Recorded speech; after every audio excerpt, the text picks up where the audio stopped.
Bonjour, bienvenue. Cette masterclass est en partenariat avec Imago. Et le président d'Imago, Moustapha Bara, est en tournage à Rome. Il a été obligé de partir hier. Et donc il m'a demandé de faire un petit mot à sa place, que je vais vous lire. Donc Imago a été fondé en 1992 par 4 associations de directeurs de la photographie d'Italie, de France, de Grande-Bretagne et d'Allemagne, à Cinecittà, à Rome. L'objectif était de créer un espace où les directeurs de la photographie d'horizons divers pourraient se réunir, partager leur expérience et fédérer les associations pour promouvoir notre métier. Ce qui n'était au départ qu'une simple discussion entre quelques associations est devenu au cours des 30 dernières années un réseau mondial représentant une 60aine d'associations nationales et plus de 4000 directrices et directeurs de la photographie à travers le monde. L'essence même d'Imago a toujours reposé sur 3 piliers: promouvoir l'excellence, encourager le partage des connaissances entre directrices et directeurs de la photographie et promouvoir notre profession. Cette masterclass, organisée en partenariat avec Imago dans le cadre de ce merveilleux festival, s'inscrit pleinement dans cette mission. La session d'aujourd'hui réunit le chef opérateur Manu Dacoste, directeur de la photographie, faisant partie de l'association belge SBC, dont le travail part de lui-même, et de Philippe Royer, critique de cinéma et co-directeur de la revue Positif, qui animera les discussions. À travers des images, des extraits et un échange ouvert, notamment une analyse approfondie de reflets dans un diamant d'or et l'étranger, nous explorerons les choix créatifs et la réflexion visuelle qui façonnent le langage photographique d'un film. Merci.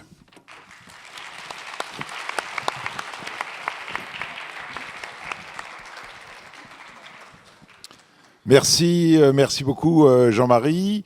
Bonjour à toutes et à tous. Merci d'être là ce matin pour cette rencontre avec donc Manu Dacoste.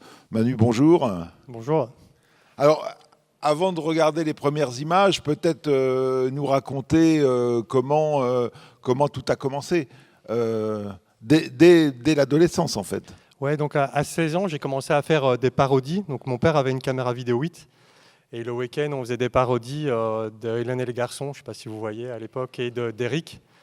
Et puis bon, à 18 ans, je me suis demandé qu'est-ce que je vais faire de ma vie. On se retrouve un peu, on vous demande qu'est-ce que vous allez faire. Donc j'étais intéressé à l'économie. Et puis des amis m'ont dit, mais franchement, fais caméraman, c'est tout le temps toi qui filmes. Et je me suis dit, pourquoi pas. Et puis j'ai eu la chance de pouvoir rentrer dans une école de cinéma. Et après, j'ai découvert le travail de lumière. Et après ce travail de lumière, après quand on sort de l'école, c'est nouveau la galère. J'ai galéré 10 ans, mais grâce à des amis avec qui j'ai étudié, j'ai pu aller au Liban, travailler pendant 6 ans, où j'ai fait beaucoup de pubs, j'ai travaillé beaucoup avec des directeurs photos différents. Et puis après, je suis revenu, parce qu'en 2006, il y a eu la guerre. Et après 2006, j'ai commencé à travailler pour une société qui est l'ancêtre du drone, c'est le Flying Cam. Et avec ce système, j'ai pu aller sur des gros tournages américains et voir des grands chefs-op travailler, ce qui m'a beaucoup appris. Et puis après, j'ai eu la chance, avec tous les courts-métrages que je faisais en même temps ces boulots-là, de pouvoir faire mon premier long-métrage, et après le premier long, deuxième long, et puis c'est parti. Voilà. Alors le premier long-métrage, c'est avec Caté Forzani, Hélène Caté, Bruno Forzani, donc un tandem avec qui tu avais déjà fait des cours, et avec une image, vous allez voir, très spécifique, qui est peut-être loin de ta formation, qui était plus dans le réalisme. C'est plus naturaliste, c'est-à-dire que dans une école de cinéma, on vous apprend à éclairer par une fenêtre, c'est-à-dire que la lumière doit venir par la fenêtre. On vous apprend les premières bases, en fait. Donc en chef-op, vous connaissez peut-être pas le métier, mais on est responsable de l'atmosphère du film, en gros. C'est plus complexe que ça, et du choix des optiques et des ambiances. Et donc dans une école, on va vous apprendre les premières bases. Après, dans la direction photo, il y a tellement de directions possibles, et là, moi j'ai eu la chance de travailler avec Hélène et Bruno qui m'ont amené vers des directions que j'aurais jamais été en fait. Parce que moi je viens de Belgique, en Belgique il fait ciel gris 3/4 du temps, le soleil on connaît pas trop. Et du coup, je viens vraiment de cette lumière douce, la lumière à la Rembrandt comme on dit.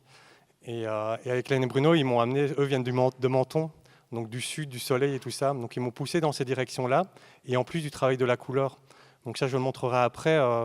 Grâce à eux, j'ai pris des directions de couleur que j'aurais jamais pris ailleurs, en fait. C'est-à-dire éclairer des scènes tout en rouge ou mettre du bleu, alors que ça ne justifie pas totalement. Mais quand vous regardez un film, en fait, ça vous paraît juste.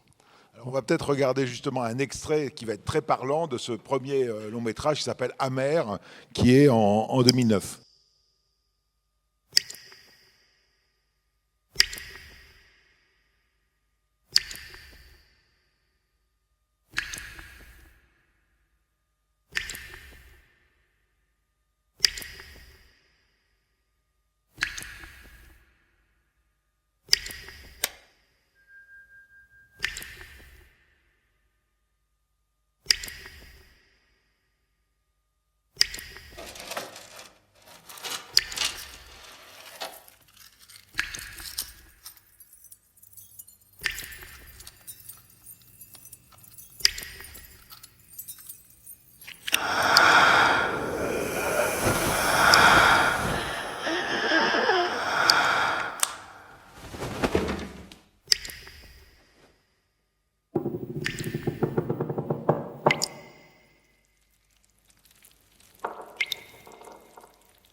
Voilà, donc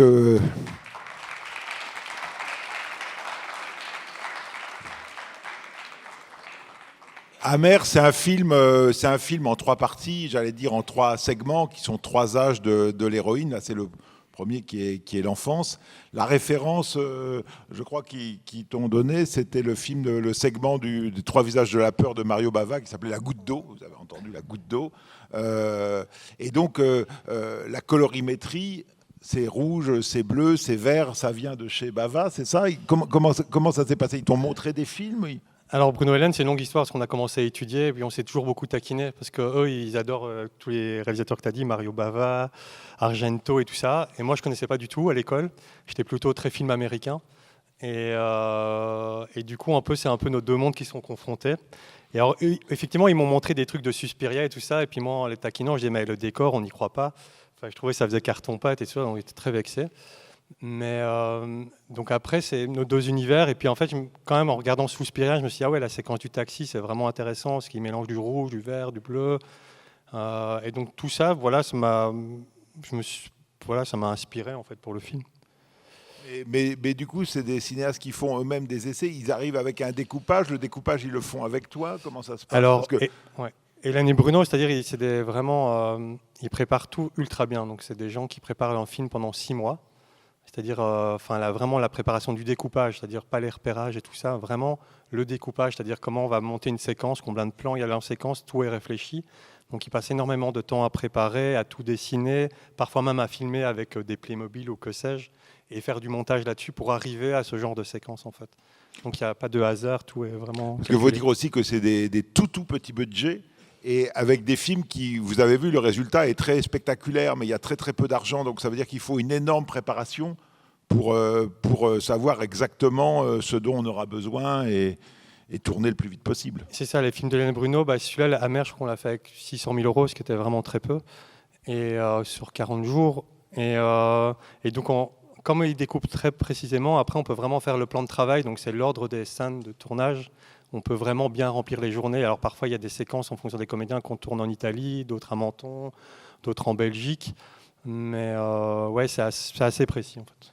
Ouais, vous voyez, être dans 3 villes aussi éloignées, il faut vraiment un plan de travail très précis, parce qu'une fois qu'on est à Menton, il ne faut pas se souvenir qu'on voulait faire un truc en Belgique, quoi.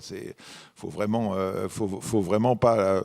Et alors, à partir de là, c'est un premier film. Du coup, c'est une relation avec la couleur très particulière que tu vas innover en quelque sorte. Ouais, donc comme pour vous dire, vraiment, je trouve en tant que directeur photo, vous vous inspirez de vos relations avec les réalisatrices ou réalisateurs qui vont vous pousser dans des directions. Moi, j'ai eu la chance de tout de suite travailler avec des gens qui vous poussent dans des directions de lumière, de cadre. Hélène Bruno m'ont poussé à décadrer, à employer du rouge et du bleu, comme vous pouvez le voir là. C'est des trucs comme ça. À l'époque, je me souviens quand je sortais l'IAD, mais je dis, ça ne va jamais marcher, personne ne va regarder ça. Et en fait, donc ils vous poussent vers ça. Et donc moi, ça m'a amené à, comme je vais vous montrer, en fait, sur d'autres films, à repenser la couleur. C'est-à-dire que... Oh, pourquoi ça ne s'affiche pas? Oh, super. Voilà. Donc ça, c'est par exemple, avec Hélène Bruno, j'ai beaucoup appris à faire ça, c'est-à-dire des mélanges de bleu, vert et tout ça. Donc vraiment, et puis ça m'a amené sur des films, par exemple, ça c'est un film que j'ai fait avec Vincent doit mourir, où typiquement on est arrivé avec Stéphane, il est là dans la salle. Stéphane Castan qui est dans la salle, qu'on peut applaudir. Voilà.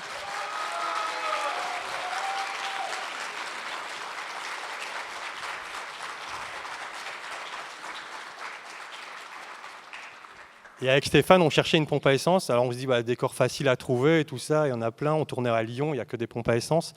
Mais pas si évident en fait. Parce que déjà, il faut les autorisations. Ça, c'est une première chose. Et puis après, visuellement, trouver quelque chose d'intéressant. On avait trouvé une super, puis on n'a pas eu l'autorisation. Puis on est arrivé là. Et là, c'était vraiment, c'était pas beau du tout. Et donc on s'est dit, comment on va travailler ça ensemble, Brant. Et là, je me suis dit, voilà, là, en tant que chef-op, chaque directeur photo va amener avec une proposition différente. C'est là, en tant que directeur photo, que vous pouvez faire la différence. C'est-à-dire, qu'est-ce que vous allez amener? Alors moi, j'ai dit à Stéphane, c'est bon, je crois que le décor, si on triche la table, on l'éloigne, la station est plus floue, on comprend qu'on est dans une station, et on va amener des couleurs, quoi. C'est-à-dire, on va mettre beaucoup de bleu, du rouge et tout ça, et du coup, ça va permettre de rendre la station plus intéressante visuellement, en fait. Et malheureusement, je n'ai pas d'image de la station à vide, mais c'est très pauvre, en fait. Et vous, en tant que directrice photo ou directeur photo, c'est vraiment amener un plus en fait. C'est pour ça qu'on est là aussi, c'est pour amener, quand on a un décor qui est un peu pauvre, d'amener vraiment en plus. Parfois on a la chance de travailler dans des magnifiques décors, je vous montrerai d'autres films après. Bon là on n'amène pas grand chose en fait. Mais par exemple ici aussi, on tournait dans une maison et c'est typiquement le genre de décor qu'on refuse parce qu'il y a les murs blancs. La maison était très neuve et alors là aussi on a dit voilà, on va partir avec du bleu à l'arrière. Alors est-ce que les gens éclairent en bleu chez eux? Non, je pense. Mais dans un film, vous pouvez vous permettre ça. Et donc là, on va faire un équilibre de jaune et bleu en fait pour travailler les couleurs et amener une image intéressante. Puis mélanger peut-être avec je crois qu'on avait mis 2-3 points d'orange à l'arrière. On aurait pu mettre du rouge aussi plus au fond, mais je crois qu'on n'a pas la possibilité. Mais voilà, c'est comment essayer d'enrichir une image à la base qui n'est pas forcément intéressante. Les murs blancs, c'est vraiment le truc qu'on veut tout le temps éviter, mais les gens, c'est 3/4 du temps, c'est blanc chez eux. Donc voilà, et c'est aussi sur un film que j'ai fait au Canada, Silencing, et là aussi, donc, le réalisateur voulait beaucoup de couleurs, et je crois que si j'avais pas travaillé avec Hélène Bruno, j'aurais jamais poussé autant. C'est-à-dire là, j'ai éclairé avec du vert, du jaune, et ici, typiquement, on est dans un truc d'hôpital, donc on pourrait dire tout va être blanc, et puis non, on a quand même dit, tiens, quand il s'approche près de la fenêtre, on peut imaginer qu'il y a des phares de voiture qui les éclairent en rouge, et donc on va amener du rouge, en fait. Donc c'est comment toujours essayer d'amener, enrichir une image qui paraît pas intéressante. Ici aussi, par exemple, donc j'ai fait un mélange, je vais mettre le plan large. Voilà, où on dit, voilà, le décor n'était pas fou non plus. Et du coup, on s'amène, on met des voitures en avant-plan. Donc on d'abord travailler au cadre, essayer de trouver un cadre dans le cadre, et puis à amener des couleurs, en fait. C'est-à-dire, on va amener, moi là, je suis parti sur du cyan et du sodium orange, et vous mélangez les couleurs, et du coup, vous attrapez une image qui devient intéressante. Alors surtout dans le cadre du thriller, vous pouvez pousser vraiment très loin les couleurs. Donc voilà, c'est pour revenir au fait que voilà, grâce à Hélène Bruno, moi j'ai eu cette chance de partir avec cette idée de la couleur plutôt que d'autres, je pense. Alors, si on regarde maintenant le travail que tu vas faire avec Lucile Hadzilovic, on est sur un long métrage qui s'appelle Évolution en 2015. Avant, tu fais avec elle un court métrage qui est Nectar. Et tu vas travailler sur le décor beaucoup. Ouais, c'est-à-dire, alors l'approche d'Hélène Bruno, je l'avais déjà eu un peu avec Fabrice Wells, mais c'est-à-dire, donc normalement, nous on éclaire à l'intérieur en tant que chef-op, vous amenez des lumières en fonction des comédiennes. Lucile, elle vient, donc c'est la femme de Gaspard Noé, donc ils viennent un peu du même univers. Eux, ils veulent pas de lumière sur le plateau. Donc ça veut dire pas de pied d'éclairage, pas de technique de lumière. Donc vous devez travailler tout avec la chef décoratrice. Là, c'est Laïla Collet, une chef décoratrice espagnole. Donc faut tout. Je lui disais, tu fais la lumière avec moi. On est vraiment à deux. Donc vraiment, faut réfléchir à comment tu installes les lumières parce que c'est comme ça que je vais éclairer. Tu as des images, non, de lampes et tout ça? Ouais, je peux montrer des images de lampes. Donc, par exemple, sur... tac. Donc, typiquement, à un moment, du coup... Oups, pardon. Donc, typiquement, la lampe il y a toute une séquence avec une lampe. Si vous voyez le film, on a vraiment testé plein de lampes. Il faut... On peut tricher sur les ampoules, on peut tricher ça, voilà. sur... Parce que ça, vous verrez l'extrait. Ça, c'est vraiment le studio à vide. Et puis, donc on va travailler avec Laïla Collet, on a travaillé beaucoup sur les couleurs, sur Évolution, je vous montrerai après, sur les murs. Et donc là, on fait une photo en repérage où on teste la moisissure, les différentes gammes de verts, pour voir dans quel vert on va aller, parce qu'elle voulait un mélange de vert et jaune. Vous voyez, travailler le moisissure. Donc là, vous avez 1, 2, 3, 4, et vous devez choisir un peu. Donc ça, on fait des essais, idéalement avec les comédiens. Et après, il y a les essais, donc comme je devais beaucoup éclairer avec les lumières intégrées, ça, je vais pouvoir vous parler aussi après avec le film de Fabrice. Les lumières intégrées, donc il faut choisir. Donc ici, typiquement, il y a Lucille, on va mettre un mélange de matelas qui est rouge avec le vert, la lampe.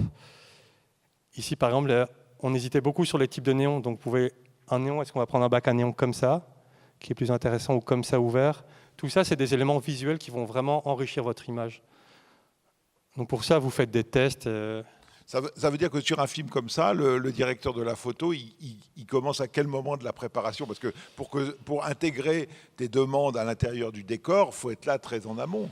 Alors, comme c'était un petit budget, on était aussi aux alentours de 700 000 €, en fait, la chef déco avait vraiment une bonne idée. Elle a dit, on va préparer cet hôpital pendant une semaine tous ensemble. En fait, c'était un vrai hôpital désert. Oui, c'est ça, exactement. Et désaffecté, oui. Et du coup, on a travaillé tout ensemble pendant une semaine. Donc, j'étais présent pendant qu'ils construisaient le déco. Elle me présentait, je faisais des photos, on choisissait des positions. Par exemple, vous allez voir l'extrait que je vais montrer. Ça, comme un petit budget, vous trouvez des idées. Ça, c'est une casserole de paella, quoi. En fait, avec toutes des lampes. Et après, elle est partie, ce qu'elle est vraiment inventive, elle est partie avec des lampes en forme étoile. Et vous verrez, quand vous regardez l'extrait, dans la réflexion de l'œil, il y a une étoile qui se crée, en fait. Mais voilà, donc ça part d'une poêle de paella vers une étoile. Voilà, il y a un motif de l'étoile de mer qui revient obsessionnellement dans le film. Donc l'idée, c'est de transporter ce motif de l'étoile ailleurs que dans l'étoile de mer. Ouais. Et typiquement, vous verrez, on va montrer l'extrait, mais ça, c'est une scène où voilà, j'ai éclairé, je pense qu'il y a un néon qui était, il faut que je me souvienne, c'était il y a plus de 10 ans, mais il y a un néon qui était à gauche que j'avais allumé, donc qui est hors champ, et puis c'est la lampe au-dessus qui va éclairer toute la scène. Et du coup, comme je ne pouvais pas amener d'éclairage, en fait, je pensais vraiment éclairer avec cette lampe, et puis tricher le lit en fonction. Comme ça, le lit réfléchissait la lumière. C'est-à-dire tricher le lit, c'est-à-dire l'incliner, comment ? Ouais, le bouger en fait. C'est-à-dire dans la scène, il est censé être là, mais après, en fonction des gros plans, je le bougeais pour que ça m'arrange en lumière en fait. Comme je ne pouvais pas amener de projecteur. Donc c'est une approche vraiment de travail différente avec eux. C'est-à-dire où sur un autre film, si j'avais pas ce système-là, j'aurais approché un projecteur et j'aurais refait l'effet en fait, parce que ça va plus vite. Mais là, leur idée, c'est vraiment partir d'une lumière unique et de travailler là-dessus. Après, c'est intéressant, ça vous pousse à prendre des décisions. Ce que faisait Coutard sur À bout de souffle, par exemple. Ouais, Coutard, ou après il y a plus récemment Benoît Deby sur Irréversible, ou voilà. Je vous montre l'extrait. Ouais. C'est un enfant qui est sur le billard, un enfant qui se fait opérer.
Si vous regardez, la lumière ne vient pas toujours dans la même direction. Ça, j'ai triché en fonction du livre parce que je trouvais ça plus intéressant. C'est pas juste, mais visuellement, je trouve ça plus intéressant.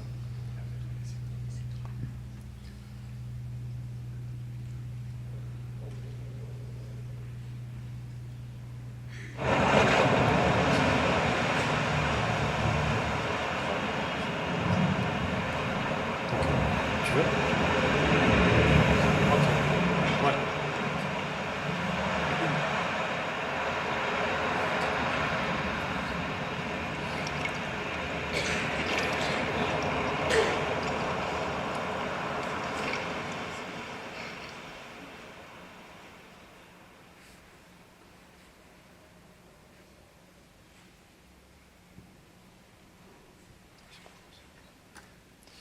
Voilà. Parce qu'alors, on a vu tout ce que tu nous disais sur la salle d'opération, mais je voulais qu'on continue un peu l'extrait pour qu'on voit aussi dans le film, il y a tout un travail qui est fait sur les extérieurs. Vous avez tourné en Espagne, à Lanzarote. Ouais, alors on a tourné tout sur une île à Lanzarote. Donc Lanzarote, je ne sais pas si vous connaissez, c'est une île volcanique. Donc tout est très noir. Et donc Lucie avait trouvé ce village, je crois, 5 ans auparavant. Donc elle avait écrit un peu le scénario en fonction de ce village. Et donc là, ce que vous faites, c'est beaucoup du repérage, quoi. C'est trouver les bons axes. Donc on cherche avant. Ça, si vous regardez, ces plans-là, ils sont dans le film. C'est vraiment trouver les bons axes. Aussi les idées de lumière. Moi, souvent, j'aime bien, comme on va parler juste après avec Fabrice Douel, c'est déjà trouver dans le village qu'il y a des idées de lumière qui vont m'aider. Ça, typiquement, c'est une photo que j'avais faite. Je crois qu'il fonctionnait déjà assez bien, en fait. Et je crois qu'on a un plan un peu similaire dans le film. Donc ça, vous passez vraiment du temps à vraiment chercher les bons axes autour du village. Parfois, quand on a le temps, parce qu'on a moins en moins le temps, j'aime bien parfois, quand on a un lieu unique comme ça, passer une journée seule et faire plein de photos. Et, parce que je trouve ça vous permet de prendre le temps, de regarder. Aussi, ça vous permet de voir une journée, la lumière naturelle, comment elle passe sur un village, et de trouver les meilleurs axes, en fait. Et après, de les proposer à la réalisatrice et lui dire, tiens, ce plan-là, il est intéressant. Parce que l'idée, c'est que le temps de préparation, c'est du temps moins cher que du temps de tournage. Complètement, ouais. C'est pour ça, hein, je veux dire, quand on a un tout petit budget, il faut une longue préparation pour, parce que, je veux dire, si vous voyez Évolution, enfin, on vous recommande, c'est un film que vous pouvez voir, c'est inouï de penser qu'il coûte 700 000 euros. Je veux dire, ça fait beaucoup plus riche. Alors, vous n'avez pas l'impression de voir une super production de Spielberg, mais 700 000 euros, c'est vraiment rien du tout par rapport à la sophistication que propose le film. Oui, complètement. Je voulais dire, ouais, tac. En fait, oui, ça, ouais. Attends, j'ai perdu ma pensée. Oui. Il y a quelque chose aussi avec ce film qui me semble très lié au travail que tu fais, qui est sur l'organique. On a vu filmer le corps, filmer la matière. Il y avait l'enfant, et puis on a vu ces femmes qui sont dans l'eau. Et qu'est-ce qu'on est en train de voir exactement? Enfin, je veux dire, il y a un moment où on filme les peaux, où on filme les corps, on filme les matières, et il y a presque un doute sur ce qu'on est en train de voir. Le film, d'ailleurs, porte là-dessus, puisque les enfants se retrouvent enceintes dans le film. Non, mais après, ça vient aussi d'Hélène et Bruno. En fait, donc Lucille m'a choisi parce qu'elle a vu les films d'Hélène et Bruno, elle a vu Amer. Et donc, oui, c'est vrai qu'il y a ce travail sur les peaux, sur toutes les matières. Après, moi, j'aime bien, ici, je ne vous en avais pas parlé, mais dans l'extrait, je mets toujours de la fumée. Alors, alors ça ne se voit pas trop, mais juste, c'est pour matérialiser. Donc, moi, j'aime bien travailler avec les éléments. Ça sert à quoi de mettre de la fumée? Parce que là, par exemple, il y avait de la fumée dans l'extrait qu'on a vu? On l'a pas trop vu. Alors, non, mais c'est pour donner en fait un truc caché à l'image. Oui, c'est ça. Alors ça diffuse un peu l'image et puis ça marque un peu les raies de lumière en fait. Donc et puis moi c'est toujours c'est avec Fabrice Duel que j'ai appris ça en fait. Moi je trouve ça en fait. Donc on tournait en digital aussi et ça me rapproche aussi de l'image film parce que moi je viens du film aussi. Donc ça c'est tout un débat qu'on pourrait avoir aussi. Du film argentique. Film argentique, ouais. Pardon. Ouais. Et du coup, je trouve la fumée. Ça apporte une matière en fait. Et moi j'aime bien travailler de la matière. J'aime bien travailler avec le vent. J'aime bien travailler avec les éléments. Il y a une séquence que je vais vous montrer aussi où je travaille avec le feu par exemple. J'adore faire un grand feu puis tourner autour. Je trouve qu'il y a un côté, ça apporte de la vie dans l'image en fait.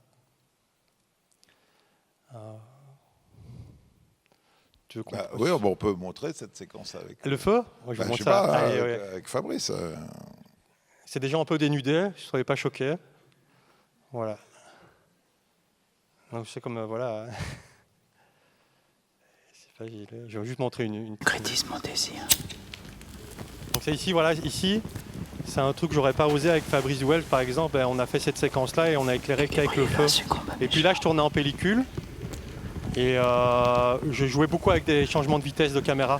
Je passe de 5 images à 30 images, à 50 images. Et je bouge à l'épaule et vous allez voir, ça fait des effets avec la lumière un peu fou, quoi. Parce que bon, là, c'est deux personnages assez fous dans le film, donc il faut pousser ça, en fait. Qu'est-ce qu'on va faire avec cette femme? Le film, c'est Alléluia. Tu coucheras avec elle. Mais non, je t'ai déjà dit que je coucherai plus qu'avec toi. Est-ce que tu m'aimes? C'est vrai? Oui.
Merci. On peut parler de Mal d'Aurore, Oui, tu veux? du même Fabrice Duvels.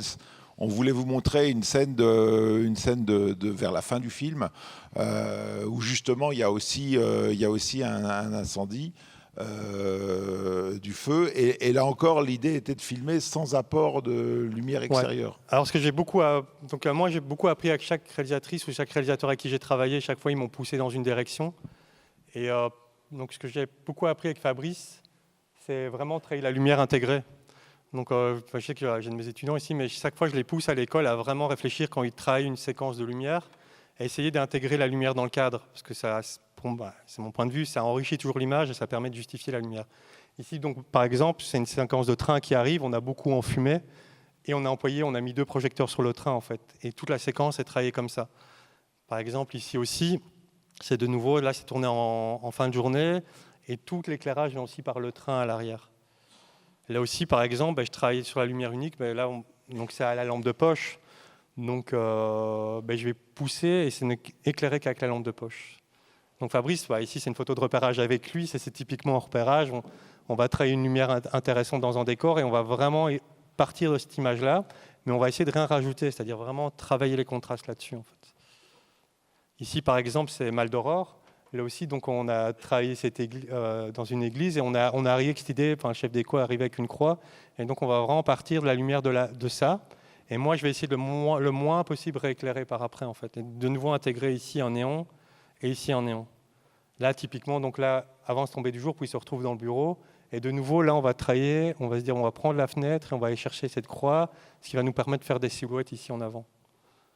Et là, c'est un dernier film que j'ai tourné, là. C'est juste pour vous montrer, parce qu'il est assez frais dans ma tête. Typiquement, avec le chef déco ici, donc on est dans une cuisine, en studio, et j'ai vraiment demandé qu'il y ait une lampe au-dessus de la table, une lampe dans le fond, et je vais travailler toute ma scène de lumière, je vais la penser comme ça, c'est-à-dire intégrer vraiment les lumières dans le cadre, dans le large. Et après, ici, je pouvais employer des petits projets, donc j'ai pu un peu reprendre l'effet de gauche qui vient de la lampe, en fait, mais vraiment construire avec la lumière intégrée dans le large, en fait.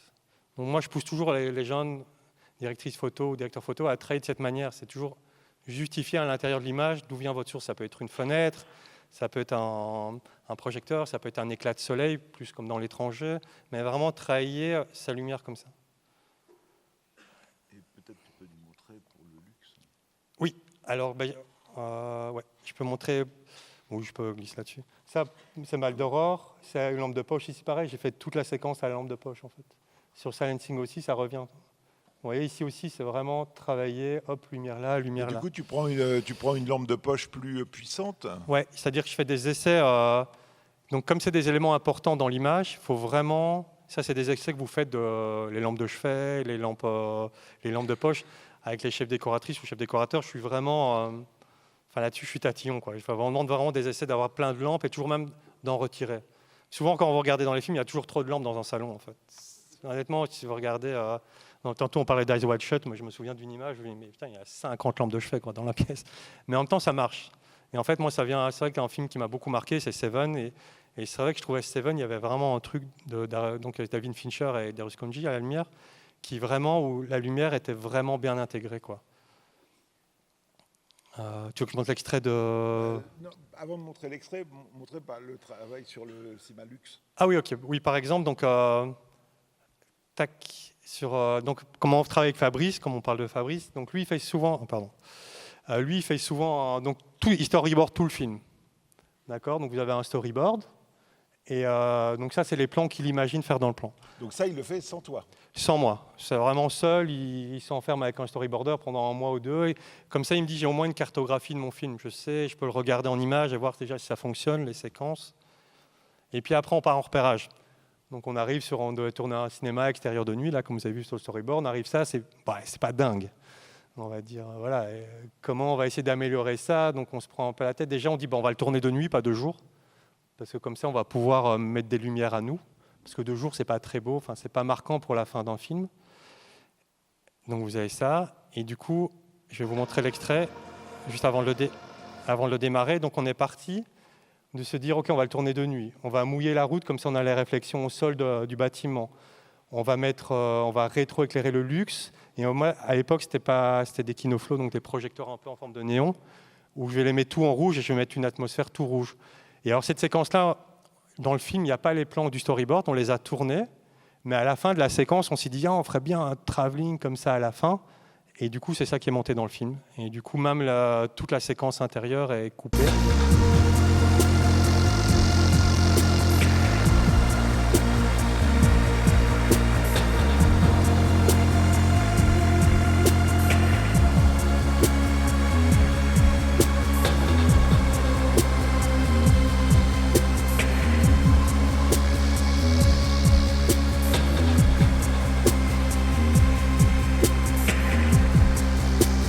Vous savez un film d'amour?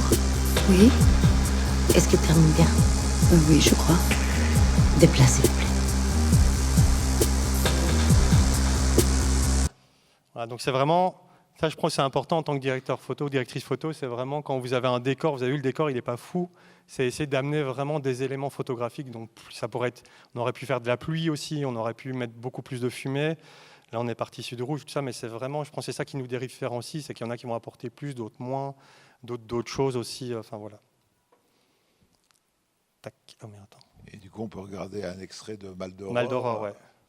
Donc, du même Fabrice Duvels, qui a un extrait vers la fin du film.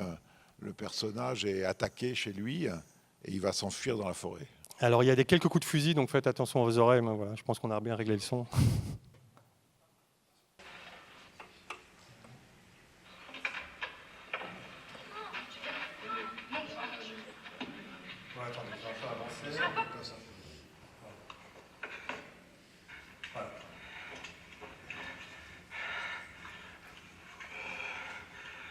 Donc là, on est en studio.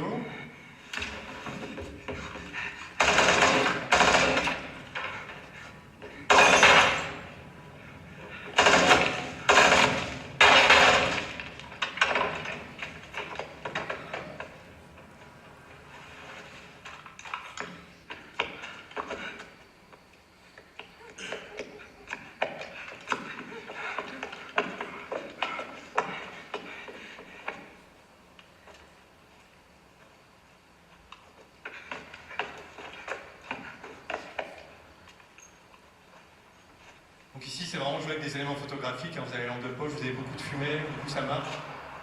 Ici, on est parti, c'est un peu dans une forêt, on est parti d'une idée comme s'il y avait une route à côté. Donc on va créer avec des lumières qui passent.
Donc là, c'est un vrai feu. Alors c'est un mix d'un vrai feu et les VFX qui viennent par-dessus.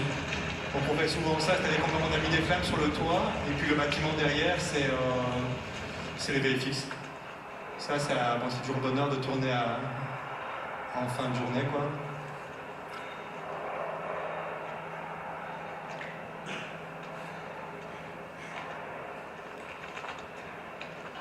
Il y a aussi beaucoup de fumée. Alors l'avantage de la fumée, si vous employez, c'est que ça tient le matin, en fait, ou le soir en fin de journée. Là, c'était une fin de journée que vous avez tourné Ouais, pour un matin, ouais. pour un matin. C'est ça, voilà. Ça équivaut là. Ça équivaut, ouais. Ah, plus ou moins, on va dire. Pour les puristes, non, mais...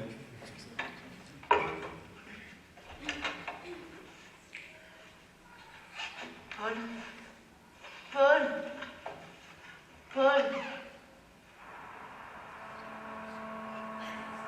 La très belle ville de Charleroi que je vous conseille. Pour faire des photos, c'est assez magnifique, tout est assez visuel en fait. Des plans de Colin Lévesque d'ailleurs.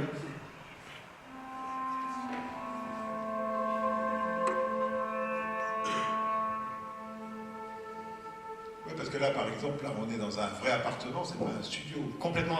Et du coup, là, ce qu'on va faire, parce que la lumière n'était pas intéressante, on va fermer les rideaux et on va jouer la silhouette. Parce que ça va pas être intéressant, ça va être brûlé en digital, donc ça va être brûlé, donc on va chercher. Et là, c'est encore autre chose, c'est de l'intérieur d'une voiture. Ça pose quoi les problèmes pour filmer de l'intérieur d'une voiture? Les voitures, c'est toujours une galère de base, parce que c'est petit et que tout le monde peut travailler une personne à la fois en fait. Donc c'est plus ça qui est compliqué. Une personne à la fois. Parce que le son doit mettre sa perche, ça, on est toute une équipe en fait, on n'est pas seul et du coup. Puis les comédiens ou comédiennes ne sont pas faciles à éclairer dans une voiture parce qu'on ne sait pas mettre de lumière à l'intérieur. Donc il faut bien réfléchir avec le découpage de nouveau les plans que vous allez faire qui vont vous arranger en fait. Ce que je voulais montrer aussi sur mon dossier Maldoror, voilà. Sur Maldoror, donc Fabrice, c'était le premier film en digital. Donc il tournait en film. Du coup, on a dû faire des tests. Où on a comparé du 16 mm, donc c'est tourné en pellicule, avec du digital et trouver un système pour essayer de se rapprocher le plus. Donc on emploie maintenant, si vous employez des objectifs? Non, ouais, les objectifs, mais aussi l'étalonnage, où vous allez essayer de vous rapprocher et trouver, on appelle ça une lutte. Donc c'est un peu, pour ceux qui ne comprennent pas, une lutte, c'est un truc que c'est comme si vous avez une photo que vous faites sur votre iPhone et que vous venez mettre un filtre en plus. Et du coup, ça vous apporte du contraste ou de haute lumière, ça vous abîme l'image, parce que l'idée c'est abîmer l'image quand même ici, et mettre du grain par exemple.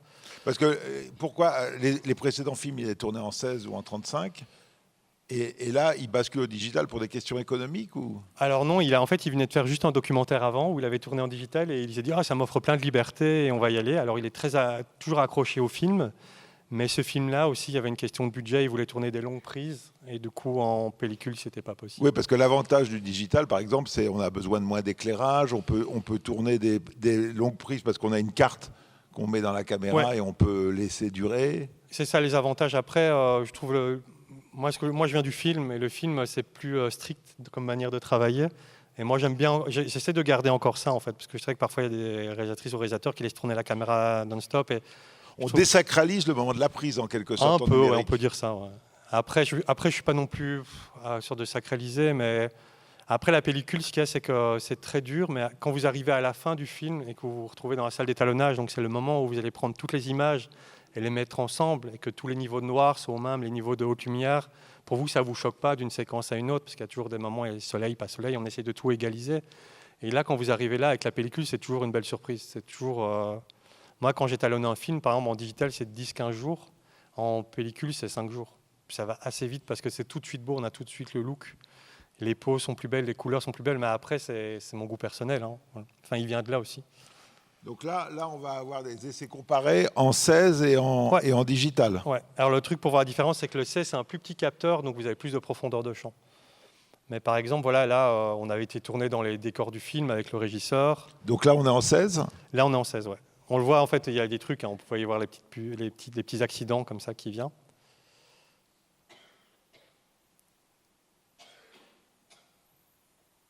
Et là, on est en digital. Okay. Alors, si vous regardez bien, on perd un peu dans les couleurs, dans la peau. Dans la profondeur de champ ? Là, on a plus de profondeur de champ. Ça, c'est l'avantage. Enfin, moi, je préfère avoir moins de profondeur de champ. Mais par exemple, ici... Oh, pardon. Et alors ça, par exemple, ça, c'est en pellicule. Et je trouvais qu'on s'était vraiment bien rapproché. Alors, je vais parler un peu technique. C'est qu'on avait pris... donc, vous voyez, ça, c'est en pellicule aussi. Et là, c'est en digital. Okay. Alors ici, c'était pas mal parce qu'on avait pris des vieilles optiques scopes. Donc, c'était un peu technique. Hein. Donc en anamorphique, c'est des vieilles optiques des années 70. Donc le scope, ça vous double, ça fait un rapport de 2,35. Et après, on a zoomé dedans. C'est-à-dire pour vraiment perdre de la définition. Et je trouvais que c'était vraiment ce qu'il y avait le plus juste. Après, Fabrice trouvait ça trop esthétique, donc on n'est pas parti dessus. Mais je trouvais qu'on n'était vraiment pas loin. Après, moi, il me manque toujours de la couleur, hein, que j'ai plus en pellicule. Mais avec les nouvelles caméras, on s'approche de plus en plus quand même. Et il y a cette idée que sur le digital, on peut mettre des objectifs en fait, de caméras argentiques. Quand tu dis on met des objectifs de scope, donc scope c'est cimascope, hein, enfin, les dérivés du cimascope, donc on prend une numérique et on prend des objectifs des années 50. C'est ça, ouais. En fait, maintenant, même en digital, beaucoup... Donc il y a des nouvelles optiques qui apparaissent qui pour moi sont toujours beaucoup trop nettes et trop parfaites. Donc moi j'aime bien que ce soit un peu sale. Et du coup je prends souvent des vieilles optiques, je cherche des vieilles optiques, quitte à avoir moins d'optiques sur le plateau, c'est-à-dire toujours pour faire des comparaisons avec le téléphone. Vous pouvez prendre, zoomer, dézoomer. Moi, je vais prendre une ou deux optiques, en fait, c'est-à-dire une focale moyenne et une focale un peu courte. Puis, Vincent doit mourir, par exemple, on l'a tourné vraiment avec 3 focales, je pense. Enfin, il y avait vraiment un 35, un 50 et un 70. Et ça ne nous a pas manqué. Je pense que c'était vraiment intéressant. Et puis, ça apporte tout de suite un style au film. Quand vous n'avez pas de budget, vous essayez de trouver du style au film. C'est-à-dire que c'est comment filmer un comédien ou une comédienne. De se dire, tiens, voilà, il y a des images iconiques qui reviennent, en fait. Donc, c'est essayer de ça apporter un style, en fait. Et avec les focales, ça marche assez bien. Alors, on peut peut-être maintenant basculer sur un autre type de cinéma où c'est la première collaboration avec François Ozon sur L'Amant double, où là, c'est tout le contraire. C'est-à-dire que tout à l'heure, il y avait des décors un peu minimaliste qu'il fallait habiller, leur donner du style. Là, tu es face à un décor extraordinaire et il va falloir, ton travail va être de savoir le rendre à l'image. La richesse, en fait. Oui, alors pour revenir sur le François Ozon, donc, François avait vu les films c'était un ami à lui qui a vu tous les films d'Hélène et Bruno. Et du coup, il fait Amant double, c'est un film un peu de genre, qu'on dit. Et donc, il cherchait un chef-op qui avait fait du genre et qui allait le pousser dans une certaine direction. Et du coup, pour moi, c'était mon premier gros tournage, on va dire, à Paris. Donc, c'est quand même pas la même chose parce que moi, je suis belge, qu'en Belgique. Et là, je me suis retrouvé avec une grande chef décoratrice. Et donc, quand je lui ai dit, ouais, je vais éclairer avec des lumières, c'était un peu tendu parce que pour elle, elle disait non, il y a lumière et déco. Et donc, voilà. Mais après, c'est des débats, ça se passe assez bien. Hein. Mais aussi, je découvre vraiment la ville de Paris, vraiment, parce que j'ai passé beaucoup de temps. Et on a trouvé des décors assez magnifiques. Donc là, c'est une autre approche. On ne va pas dire on va mettre plein de couleurs, du rouge et du vert bleu. On va filmer, comme tu le dis assez bien, qu'on va filmer les décors, on va les mettre en valeur. Donc c'est une autre approche, c'est-à-dire que vous avez des décors vraiment beaux et comment les mettre en valeur, en fait. Et voilà, on peut montrer l'extrait. Je vais devoir un peu le trouver, celui-là. Voilà. Non, c'est pas ça le super beau décor. Ouais, parce que là tu es dans un vrai appartement. Oui, alors on est dans un vrai appartement, je crois à 200 mètres carrés à Paris, enfin un truc de dingue. Et du coup, vous avez vu surtout Paris derrière. Donc, et c'est une vraie vue. C'est une vraie vue, ouais. C'est pas non, c'est une vraie vue. Et donc, on s'est arrangé dans le plan de travail de nouveau pour pouvoir toujours avoir des moments pour pouvoir tourner entre, c'était au mois de novembre, entre 4 et 7 heures, pour avoir ce bleu et toutes les lumières de la ville, quoi. Et ici, de nouveau, ben voilà. Oui, c'est moi. Ça va? Pour revenir, pour insister, je reviens avec cette idée de lumière intégrée, quoi. Si vous regardez le nombre de lampes de chevet qu'il y a à l'image, c'était une grosse discussion avec la chef déco, mais voilà, je pense que c'est assez payant, en fait. Très bien. Tu m'en veux? Non. En plus, comme là, François, il cadre et il découvre, donc il va filmer, bon là pas dans le film, mais il filme toute la pièce, donc vous ne pouvez pas mettre de projecteur non plus. Ouais, c'est-à-dire, il filme toute la pièce, là c'est monté que 5 secondes, mais en fait il filme toute la pièce, donc il n'y a pas de place pour la technique. Donc vous devez penser à intégrer l'image, parce que sinon vous ne savez pas éclairer, parce qu'il y a les vitres, donc qui dit vitre dit réflexion. Donc voilà, vous devez vraiment travailler avec des lumières intégrées dedans. En fait. Ça change quoi d'être avec un cinéaste qui cadre lui-même? Alors au début j'avais un peu peur, après c'est flippant, parce que donc c'est lui, il travaille beaucoup au zoom, donc il peut vraiment être amené à... C'est-à-dire que vous devez l'amener à faire des choix, parce que si vous lui mettez un zoom, par exemple de 24 mm, qui a un très grand angle, et un 200 mm qui est serré comme ça, c'est qu'en pleine séquence, il va vous faire un clac, et vous allez passer en très serré, et vous n'êtes pas prêt pour éclairer ça. Donc au début, il m'a beaucoup testé, je suis resté calme, mais c'est un peu stressant en fait, parce qu'en lumière, après, je lui fais confiance en fait. Moi, je me dis toujours, voilà, il sait ce qu'il fait, et puis si c'est pas bien, on le refera. Parce que toi, tu fais jamais le cadre sur tes films? Alors j'aime bien faire le cadre. Après, avec François, j'ai appris à... En fait, alors sur les gros films, j'ai fait 2 gros films, L'Empereur de Paris et Simone Veil. Là, j'avais pris un cadreur parce que les décors sont trop grands à gérer. Et je trouve ça, et je fais souvent la deuxième caméra, les plans larges. Mais je trouve que c'est beaucoup à gérer. Et sur François, ce que j'ai appris, c'est que du coup, je regarde beaucoup le jeu des comédiens, donc je prends beaucoup de plaisir à ça. Et puis, je prends beaucoup de plaisir à éclairer, c'est-à-dire que avec lui, je discute, j'essaie de l'amener quand même au cadre à un endroit qui m'arrange pour la lumière. Mais du coup, je peux vraiment soigner plus ma lumière et mon rapport avec mon chef électro, ma chef électro, est vraiment plus riche en fait. Parce que quand je cadre, je dois quand même prendre mes repères de cadre. Donc c'est-à-dire quand vous faites un cadre, faut savoir qu'une prise, vous la faites 15 fois. Donc vous commencez, je sais pas, je commence sur l'ordi, puis je vais filmer la première personne là-bas, donc je vais prendre des repères, je vais dire, ben voilà, je sais que mon centre, il doit être cadré là et là. Et tout ça, ça demande de l'énergie, tout ça. Donc au bout d'un moment, j'oublie un peu la lumière. C'est pour ça que je travaille toujours avec le même chef électro. C'est que lui va prendre le relais derrière, qu'une fois que j'aurai mis la base de lumière, lui va soigner les trucs, parce que moi, je vais devoir me concentrer sur le cadre. Parce que vous devez refaire, idéalement, toujours la même chose, tout en s'adaptant au comédien ou à la comédienne qui va changer de direction aussi, quoi. Donc il y a tous ces paramètres. Donc le cadre, c'est assez épuisant, c'est assez passionnant. Mais il y a des films où ça me dérange pas, en fait. Je crois que j'avais une fois une interview de Darius Khondji qui disait, lui aussi, il fait pas le cadre, par exemple, sur certains films. Et il dit, du coup, je suis plus avec le réa ou la réa et je peux soigner plus la lumière.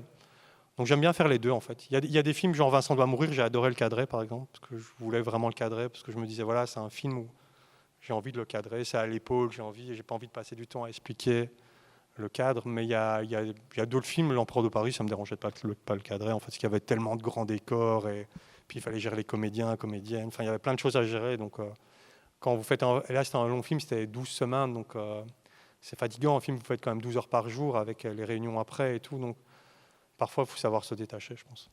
Alors, ce qu'il faut savoir, c'est qu'un chef-op, il a une équipe avec lui. Tu peux nous dire, c'est qui l'équipe de Manu Dacos? Pas forcément des noms, mais je veux dire, c'est quel poste, c'est quel chef de poste? Quand on engage Manu Dacos, on engage combien de personnes? Ça dépend le budget du film, c'est-à-dire que ça peut varier entre 20 à 40, enfin 40, non, j'exagère, je veux dire 15 à 30. C'est-à-dire que vous avez d'abord la première assistante caméra au deuxième, et puis vous avez la deuxième assistante caméra, le retour vidéo.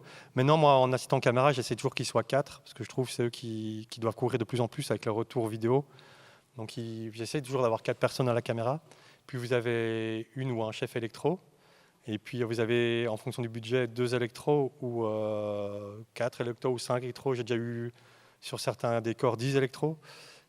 Et puis en machinerie, c'est pareil, ça dépend de l'installation. Si vous avez 2 caméras, ça peut varier entre 2 machinaux et 10 machinaux. Par exemple, Évolution, je l'ai fait avec 2 assistants caméra, un machinot en électro. C'était plutôt des couteaux suisses, donc ils passaient de l'un à l'autre et on travaillait tous ensemble.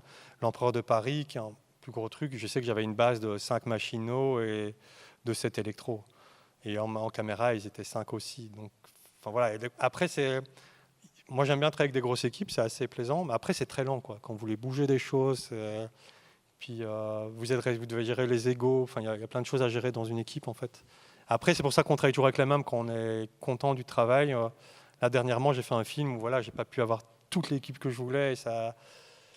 Et du coup, travailler avec des gens que vous aimez un peu moins et ça vous fatigue, en fait, nerveusement. Et voilà, mais après ça va, enfin vous habituez. Et puis maintenant, quand vous faites un film, comme ça coûte très cher de faire un film, vous êtes amené à faire des coproductions. Donc heureusement, moi maintenant j'ai des équipes en Allemagne, j'ai des équipes en France, en Belgique, en Espagne. Et vous essayez de trouver des gens à qui vous entendez bien, quoi. Parce que moi je suis plutôt calme sur le plateau et j'aime bien m'entourer de gens calmes en fait. Donc il y a cette psychologie. Et puis comme on en a parlé tout à l'heure aussi, vous êtes responsable. Ce qui est stressant, c'est que vous devez appeler les gens. Une fois qu'ils travaillent beaucoup avec vous, vous devez quand même les faire travailler aussi parce que vous n'êtes pas juste... parce qu'ils bloquent des choses pour vous. Donc voilà, il y a tout ça. Oui, il y a presque un côté, finalement, on est artiste, on est chef directeur de la photo et on est chef d'entreprise presque. Un petit peu, ouais, il y a un côté...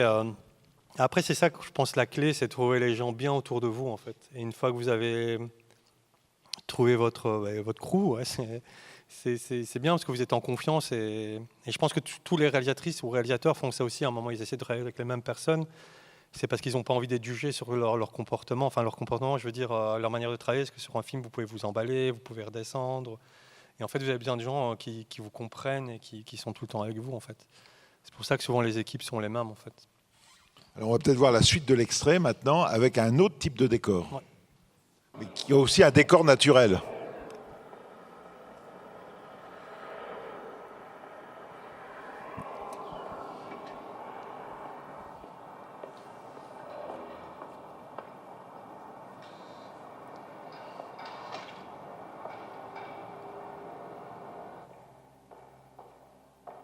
Donc le film n'a pas beaucoup de miroirs. Hein. Donc c'est comme c'est un film sur... L'amant double, hein. L'amant double, les jumeaux. Donc le reflet, les jumeaux.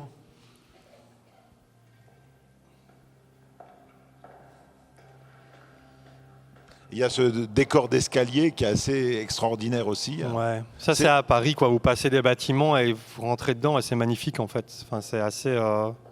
Les miroirs et cette cage d'escalier, c'est le même immeuble. Ouais, c'est le même immeuble. C'est près d'Opéra, je pense. Ouais.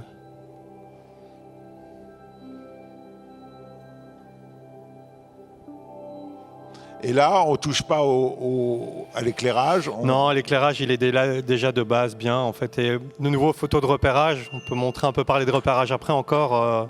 Je trouve ça bien. Et là, on bascule en studio, en fait. Donc la porte et le raccord, en fait. De nouveau, miroir derrière. Enfin...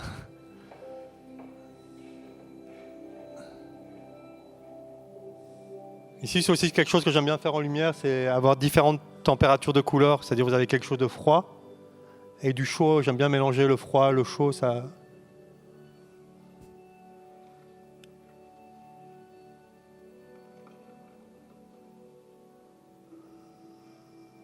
Mademoiselle Martin.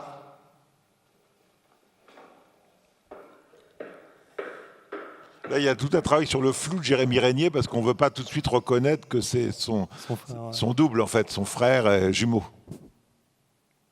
Et du coup, il y a le trouble de l'héroïne qui est comme le trouble du spectateur. Entrez.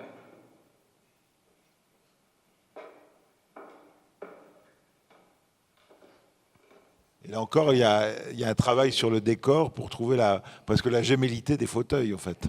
Ouais, et puis là, vous pouvez regarder, vous demandez où est la caméra, non? Enfin, je sais pas. Parce que la caméra, on devrait la voir. Donc ça, c'est la chance des VFX, on peut effacer une caméra. Et c'est-à-dire, on filme après la porte derrière, on la remet derrière. Ah oui, là en fait, la caméra devrait être là. Tu t'es pas fatigué à tricher, la caméra est là et on l'efface après, quoi. Oui, parce que là, le miroir, il faisait 2 mètres sur 4 mètres, enfin, c'était gigantesque. Donc d'abord, l'idée, c'était de mettre un meuble et cacher la caméra dans le meuble, ce qui aurait été possible derrière cette statue-là. Oui, qui étaient les techniques anciennes, dans les années 60, voilà. Quand René fait l'année dernière à Marienbad, qui est tout en vitre et tout en miroir, il faut tricher, cacher la caméra dans le cadre. Ouais. Bah là, je pense qu'on a dû cacher la caméra et François qui voulait cadrer, je pense. Mais...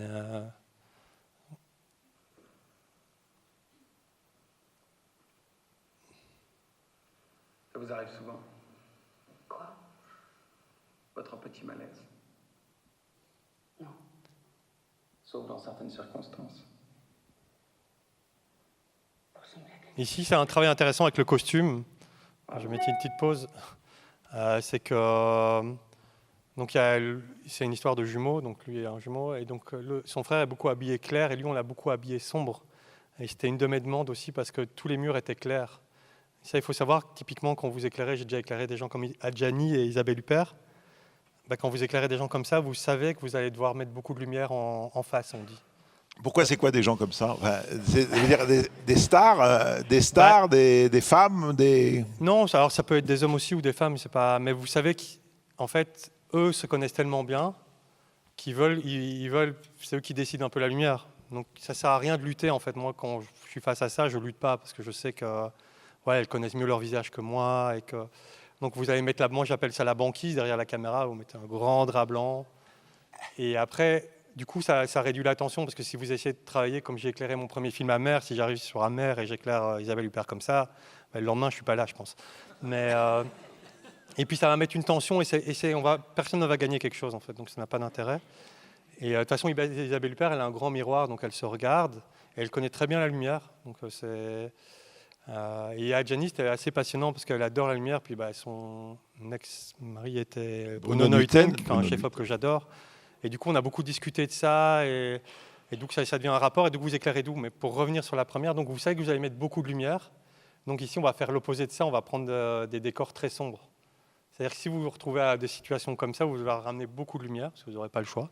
Et ben, vous vous amenez des décors sombres comme ça. Vous vous amenez du contraste, en fait. Ici, le contraste, c'est inverse, c'est-à-dire qu'on a mis le costume noir sur un fond clair et ça permet, ou même les lampes noires, on essaie d'amener du contraste, le meuble est noir et tout ça.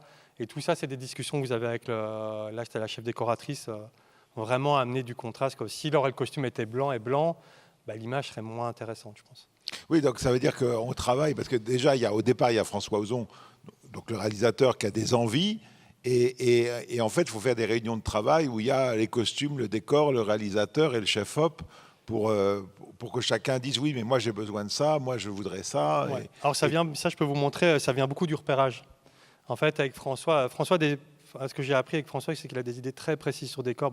Quand j'arrive, je crois j'avais 20 films, donc moi j'en avais pas fait autant.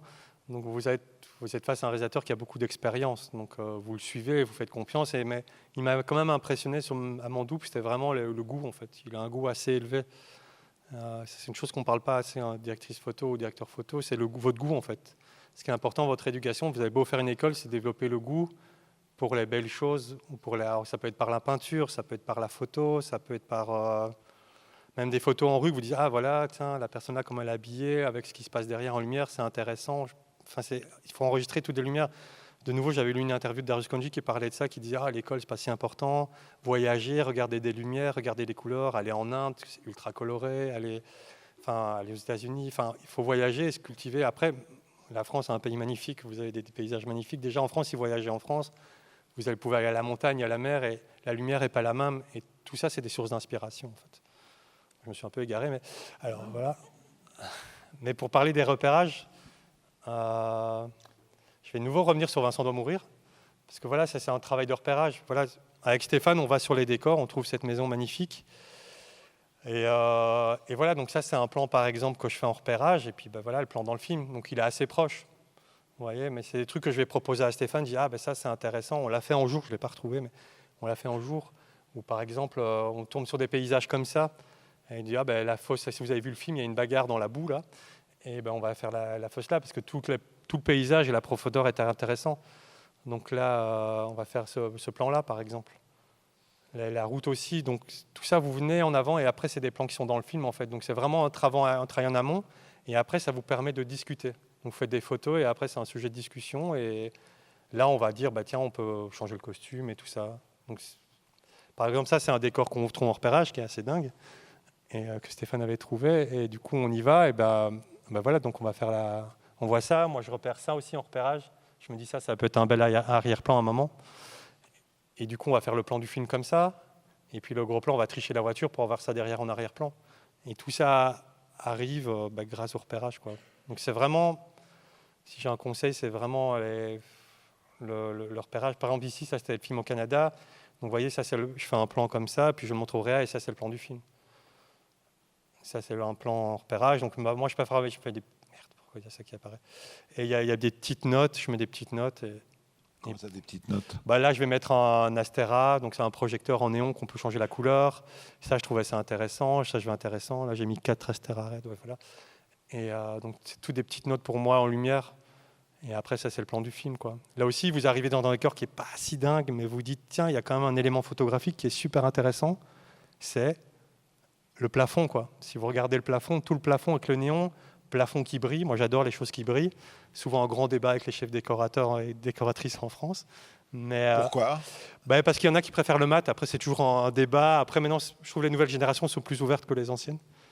Après, j'ai Jean Rabas, qui est un très grand chef décorateur. Lui, il adore le brillant, donc quand on s'est rencontrés, c'était génial. Mais c'est-à-dire qu'on ne va pas avoir peur de faire briller, parce que là, je suis dans un décor naturel et il brille naturellement. Donc souvent, on me dit que ça n'existe pas, mais là, le sol brille, le plafond brille. Donc je me dis, les éléments intéressants, c'est la vitre, les néons plafond, et les plans du film, ça va être ça, en fait. Donc comme je trouve le large pas très intéressant, je vais faire un plan serré et je vais vraiment appuyer sur les plafonds, en fait. Et puis il y a aussi un peu de la couleur, quoi. Là, j'ai travaillé, je pense, c'était des néons, je les ai gardés très froids, bleus, et puis je les ai éclairés chauds, en fait. Donc vous voyez, c'est un truc comme ça. Là, c'était marrant aussi. Donc ici, on saute l'axe. Je ne sais pas si vous connaissez un peu la saut d'axe en cinéma. Enfin, normalement, on est censé rester, c'est comme un terrain de foot, toutes les caméras doivent le même côté, sinon on a l'impression que les équipes changent de camp. Et donc, quand vous avez un axe, vous devez le respecter. Ici, j'avais une demande de la comédienne, elle voulait tout le temps regarder à gauche. Pourquoi? Parce qu'elle trouvait que son profil était meilleur? Non, c'est parce qu'elle m'a dit, elle a eu un accident, elle avait une petite cicatrice. Alors, quand vous êtes face à ça, soit vous rentrez en conflit, ou soit vous dites, je l'accepte. Mais par contre, ça va vous bloquer plein de fois. Parce qu'ici, forcément, on installe ce plan-là. Puis le cadreur, j'avais un cadreur au Canada, parce qu'on est obligé par les unions, on ne peut pas cadrer. Et du coup, et là, je prépare le contre-champ, et puis je dis, non, tu dois être de l'autre côté. Il me dit, non, je ne peux pas, j'ai peur pour mon travail, si je saute l'axe. Enfin, ils sont assez, c'est compliqué. Et du coup, donc on saute l'axe parce que c'est la comédienne principale. Après, ça passe dans le film, mais voilà, parfois vous êtes obligé, il y a des demandes, il faut les accepter. Et peut-être tu peux nous montrer aussi le travail que tu avais fait avec Ozon sur les Playmobil là, C'est pour marrant. justement filmer cette scène que vous avez vue là, avec le miroir. En fait, au moment de la préparation, vous avez carrément fait au lieu de faire simplement un storyboard, vous avez fait des photos et vous avez pris des personnages. René faisait ça aussi. Et du coup, vous prenez des Playmobil pour faire les acteurs dans le cadre. Tu peux nous montrer ça? Ouais, c'est-à-dire la séquence de fin du film, si vous le voyez, il y a tous les doubles qui viennent et il y a toutes des séquences avec des miroirs. Et donc François m'a dit, trouve des idées de plans, tu me proposes, et puis moi, ça va m'inspirer. Donc je me suis mis dans son bureau. Et j'ai pris, donc ils avaient un viseur maintenant qui permet de reprendre les optiques. Et puis j'avais demandé à la chef décoratrice de me construire des petits miroirs. Je vais vous montrer la situation. Attendez, hein. Hop, j'ai un plan large à un moment qui va arriver. Voilà. Donc ça, c'est tout des faux miroirs. Donc si vous regardez...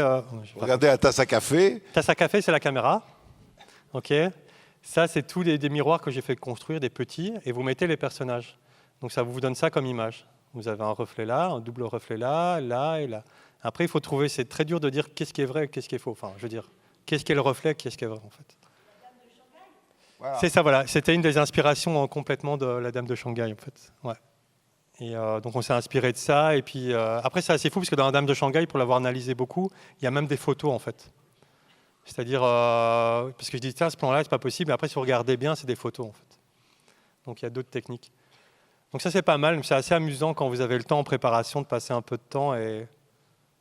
Parce qu'en fait, il y a des trucs qui marchent assez bien. Et c'est assez simple. Hein. Donc si vous avez, pour le jeune, si vous avez un court-métrage à faire, vous prenez des bancs de miroirs et vous pouvez vraiment partir dans plein de directions. Parce que ça, vous pouvez faire ça dans une petite pièce avec des petits miroirs. Et c'est juste que vous le préparez comme ça. En fait, ça marche assez bien. En fait, c'est assez ludique. Mais... Alors, cette collaboration avec François Ozon, c'est assez intéressant parce que tu vas faire des films très très différents avec lui, parce qu'après ce film, donc, qui est tout en reflet, tout en miroir, parce que c'est ce film sur la gémellité, avec l'idée de filmer les scènes oniriques comme les scènes normales, c'est bien qu'on ne sait jamais ce qu'on regarde, si c'est... après, tu fais un film qui est plutôt ultra réaliste, qui est Grâce à Dieu. Et donc oui, donc j'ai fait Grâce à Dieu, donc on a fait un en double, ça s'est bien passé, puis je partais sur l'Empereur de Paris, puis je reviens, donc l'Empereur de Paris c'était beaucoup de lumière, beaucoup de gros plateaux, enfin voilà, assez une expérience de fou, et puis je retombe à un truc très documenté, mode documentaire avec François, enfin documentaire avec François Ozon, on s'entend, mais je veux dire, et du coup, ouais, c'est une approche vraiment différente, ultra naturaliste, on voulait un truc simple, un film qui doit se tourner Grâce à Dieu. Donc, je ne sais pas si vous connaissez l'histoire. C'est la parole libérée à Lyon. Donc, c'est tous des gens qui ont été abusés par les curés. Donc, sujet un peu touchy. Donc, c'est quand même... donc, on tourne même. Il y a un des protagonistes qui veut qu'on tourne dans sa maison. Donc, enfin, voilà, c'est vraiment une approche. Donc là, on a une approche vraiment plus légère. Et puis, le sujet est assez touchant parce que ce qu'on filme, c'est un peu passé. Donc, on a refait, par exemple... l'évêque Barbarin qui a dit Grâce à Dieu, le film est tiré de ça, s'est fait son prescrit. Donc il dit ça dans une conférence de presse, c'est assez effrayant. Et du coup, voilà, donc on part dans une autre direction. Donc c'est un film petit et intimiste. Et puis aussi, moi, c'est mon premier film, étrangement, qui a fonctionné. Qui a fait aussi, c'est ça aussi ce qu'on m'a apporté. Fonctionner, qui a eu des entrées en salle. Oui, c'est ça. Parce qu'en fait, moi, je faisais beaucoup des films très sombres. On me dit, ouais, il va jamais faire d'entrée. Je sais pas si ça se dit, mais Grâce à Dieu, qui est un film tout simple, va faire un grand succès au box-office par le sujet, hein, qui est un sujet difficile quand même. Ça parle de pédophilie dans l'église et tout. Et je pense où j'étais assez content de ce travail, c'est qu'on est toujours resté à bonne distance, en fait. C'est-à-dire, il faut jamais montrer les choses.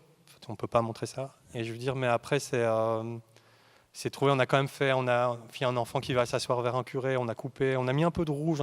C'était un film assez délicat, quoi, en fait. Et puis je trouvais le film vraiment, ouais, quand il m'a montré la première version, vraiment touchante. Et puis, les victimes qui sont dans le film étaient vraiment heureux. Donc ça, c'est aussi une petite fierté quand vous montrez le film à des gens, c'est un peu leur vie, en fait. Donc c'est quelque chose, quoi, et qui se retrouve dedans, c'est bien, en fait. Alors, on aurait pu passer toute la matinée rien que sur la collaboration avec François Ozon, parce que tous les films avaient des enjeux différents, que ce soit son remake de Fassbinder, Peter Van Kant, ou bien Mon Crime et son côté stylisé années 30. On va passer directement à votre 5e collaboration qui était sur l'étranger. Tu étais d'ailleurs renommé au César pour la meilleure photo pour ce film. Et ce choix très singulier de faire le film en noir et blanc. Ouais, alors quand François m'a proposé l'étranger, je me dis ouf, ok, sacré roman. Et donc j'ai relu d'abord le livre. Et puis on a discuté. Alors au départ, il y avait l'idée de le faire en couleur, mais il y avait le film de Visconti qui était déjà en couleur. Déjà l'étranger, Ouais, avec Mastroianni. Et François voulait se différencier de ça. Alors on a fait des premiers repérages. Et ces premiers repérages, j'ai fait des photos. Et on a vraiment cherché une image en couleur. Et on n'arrivait pas à trouver un truc juste. Et puis il est arrivé avec le néon noir et blanc. Puis il voulait faire tout un travail d'archives sur le film. Pour le début mettant du film. des images d'archives. Le début du film, si vous vous en souvenez, c'est des vraies images. Qui viennent aussi, en fait, parce que voilà, quand vous avez filmé comme ça, vous savez que vous n'allez pas pouvoir recréer Alger. Oui, parce qu'il n'a pas pu tourner à Alger. L'idée, c'était de recréer Alger à Tanger. C'est ça, exactement. Et du coup, vous partez sur le film des archives. Les archives sont en noir et blanc. Et puis notre mémoire de cette époque-là est en noir et blanc, en fait. Donc on s'est dit, ça va paraître plus juste. Et du coup, on est parti sur le noir et blanc. Et moi, j'étais super heureux parce que, on va pas se mentir, pour un directeur photo, faire un film en noir et blanc, on sait que c'est quelque chose de particulier. En plus, moi, j'ai fait de la photo beaucoup en noir et blanc, avec des agrandisseurs, vraiment, il y a longtemps, où on voit la photo apparaître et tout. Donc, le noir et blanc, c'est assez jouissif parce que c'est vraiment tellement différent de la couleur. Vous pouvez vraiment essayer plein de choses différentes. C'est plus stylisé ? Ouais, c'est plus stylisé. Vous pouvez vraiment faire le travail sur la silhouette est plus fort, le travail sur les brillants, c'est plus fort. Pour vous permettre des accidents de lumière. Je vais vous montrer mes références pour l'étranger. Donc du coup, parce qu'on a regardé plein de films noir et blanc, François, il voyait plus en film noir et blanc doux, genre à l'Aïda. Et moi, c'était La fille sur le pont. C'était toi-même éclairé. Non, c'est Jean-Marie. C'est Jean-Marie Danjou qui est éclairé. Qui était une référence, qui est un film qui m'avait beaucoup marqué à l'époque, que j'avais trouvé le noir et blanc super beau, quoi. Et ça m'avait vraiment. Je me dis, voilà, c'était un travail, même le cadre, il y avait plein de choses. Parce que moi, à l'époque, je regardais beaucoup les films américains. Et puis c'était un film en noir et blanc qui me dit si les Français savent faire des films américains. Et voilà, et parce que donc il y avait vraiment ce côté-là qui m'attirait. Enfin, j'étais un peu, j'avais 20 ans, et voilà, et du coup je voulais vraiment faire un film américain comme ça. Et ce film-là m'a vraiment marqué. Je me dis voilà, il y a moyen. Et je trouvais ici typiquement les lumières dures comme ça. Voilà, ça en couleur, ça va moins bien passer. Mais en noir et blanc, c'est très beau. Attends, je vais le mettre en plus grand. Mais ça aussi, couleur, ça passera moins bien. En noir et blanc, c'est très payant ça. Et François, c'était plus, au début, il y avait des discussions sur la composition, plus le film Ida où il y a beaucoup d'air au-dessus. On était parti là-dessus, puis on s'est dit, ça va être trop stylisé, trop. J'avais un truc qu'on ne sentait pas, que je ne trouvais pas juste. Et après, moi aussi, un de mes grosses références pour l'étranger, c'est La liste de Schindler, qui est un film qui m'a vraiment marqué visuellement aussi. Vraiment, le film, il parle de ski, voilà, d'un truc énorme, mais je vais dire, visuellement, il y a des trucs, ça, typiquement. C'est toujours des trucs qu'on évite en tant que directeur photo, une lumière de face. On va toujours mettre la lumière en contre. On a une préférence pour ça. Mais là, c'est des lumières de face. Et qu'est-ce qu'on va faire en lumière de face, monsieur Darn ? C'est-à-dire quoi, lumière de face ? C'est-à-dire que vous avez la caméra et puis vous mettez la caméra derrière vous. La lumière derrière. Là. Ouais, souvent comme pour éclairer Isabelle Huppert à Gianni, pour éviter le moindre qu'elle soit super belle, on va dire. Voilà, que vous mettez une grande surface douce. Et donc les lumières de face, c'est souvent on dit plat en fait. Donc c'est pas parce qu'il n'y a pas de contraste. Donc ici, voilà, c'est une lumière de face. Alors, ce qu'il va faire en lumière de face, il va travailler en dur. Donc ça, c'était une première inspiration. Et puis la lumière de dur, qu'est-ce qu'elle va amener ? Elle va amener, si vous regardez bien, tous les rideaux et toutes les différences et toutes les gammes de noir et blanc, en fait. Parce que vous avez du haute lumière, des plus basses, et tout ça, ça va enrichir l'image, en fait. Et du coup, après, vous pourrez venir... Là, on revient dans un truc plus classique, on va venir latéral, et du coup, là, vous avez une lumière latérale. C'est vrai qu'en tant que chef-op, on aime bien ça, les lumières latérales. Plus ça, après, c'est les lumières latérales. Il y a plein de gens qui refusent, souvent les comédiens, parce que si vous regardez, vous avez ça. Vous voyez l'ombre là ? Il y a plein de gens, ils n'aiment pas ça. Je ne vais pas citer des noms, parce que j'en ai cité trop déjà. Mais voilà. Après, La liste de Schindler, voilà, je trouve très intéressant, parce que le sujet est très grave. Et il aurait pu filmer ça de manière naturaliste, c'est-à-dire respecter, parce que voilà, le sujet est tellement grave qu'on ne va pas oser l'entacher. Enfin, je ne sais pas si c'est le bon mot, mais voilà où je veux venir. Et du coup, lui, il fait des très hautes lumières, très fortes.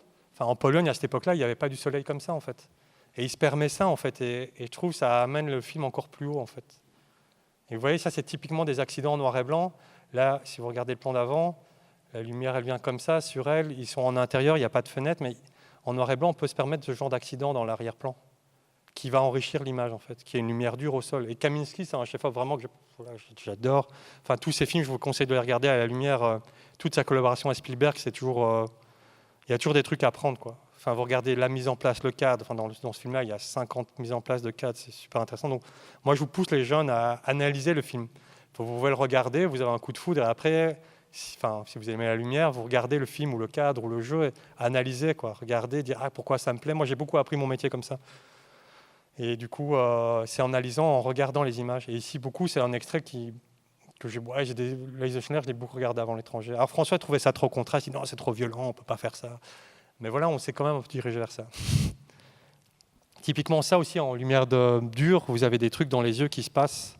Typiquement là, dans le visage, vous avez quelque chose qui se passe qui est assez beau, en fait, je trouve. Ce plan-là, j'essaie de le refaire en lumière, mais je ne suis pas arrivé. Mais voilà, et de nouveau, les rideaux, la matière, en lumière dure, tout ça, c'est intéressant, en fait. Et du coup, tu nous montres un extrait de peut-être la bande-annonce de l'étranger pour voir ce que ça donne finalement, ce que vous avez décidé de faire. Ouais. Avec peut-être une différence entre les extérieurs et les intérieurs. Aujourd'hui, je suis retournée au bain. J'ai fermé les yeux et... j'ai senti ta tête posée sur mon ventre. Quand j'ai rouvert les yeux, tu n'étais pas là. Pourquoi as-tu tué cet homme? Pourquoi avoir brisé ce bonheur qui nous attendait?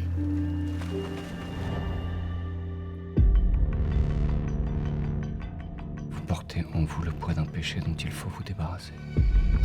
Il y a des choses dans votre geste qui nous échappent et nous avons besoin que vous nous aidiez à les comprendre. Tout d'abord, regrettez-vous votre acte?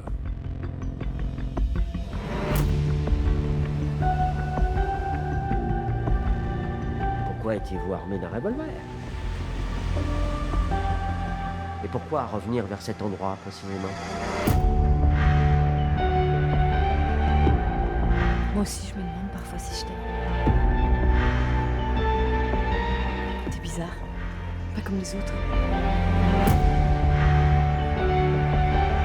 Monsieur le Président, Meursault est innocent. C'était un accident.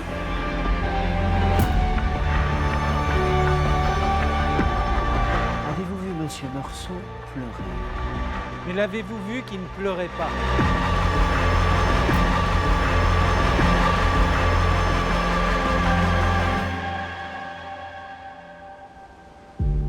Maman disait souvent qu'on n'est jamais tout à fait malheureux.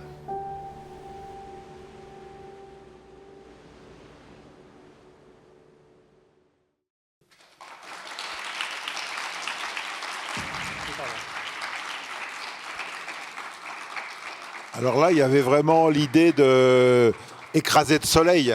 Ouais, donc je ne sais pas si vous avez lu L'étranger. Sinon, vous pouvez le voir à 13h30 cet après-midi. Voilà, on le c'est présentera ça. tous les deux au Megarama. Hein. Il doit rester des places. Le livre, vous n'aurez pas le temps de le lire avant, mais après, il est très court. Après, vous lirez après. Ouais, lire après. Mais ouais, donc quand vous lisez le livre, il y a vraiment une présence vraiment du soleil et de la haute lumière, en fait. Donc tout le film, on a travaillé là-dessus. Et c'est aussi pour ça que le noir et blanc est arrivé. C'était vraiment un travail des hautes lumières. Et puis aussi avec François, je l'ai poussé aussi. Moi, je voulais vraiment... Parce que François, voilà, c'est lui qui cadre. Plus de plans fixes, en fait. C'est vraiment une narration qu'on doit faire en plan fixe. Et ça me vient de Lucille Dialovic, de nouveau, qui m'a appris ça à faire... Si vous regardez Évolution, tout est en plan fixe. Et je voulais un peu m'approcher de ça avec l'étranger, enfin, pousser François dans cette direction. Mais bon, voilà, il y a quelques plans en mouvement parce qu'il ne peut pas s'empêcher.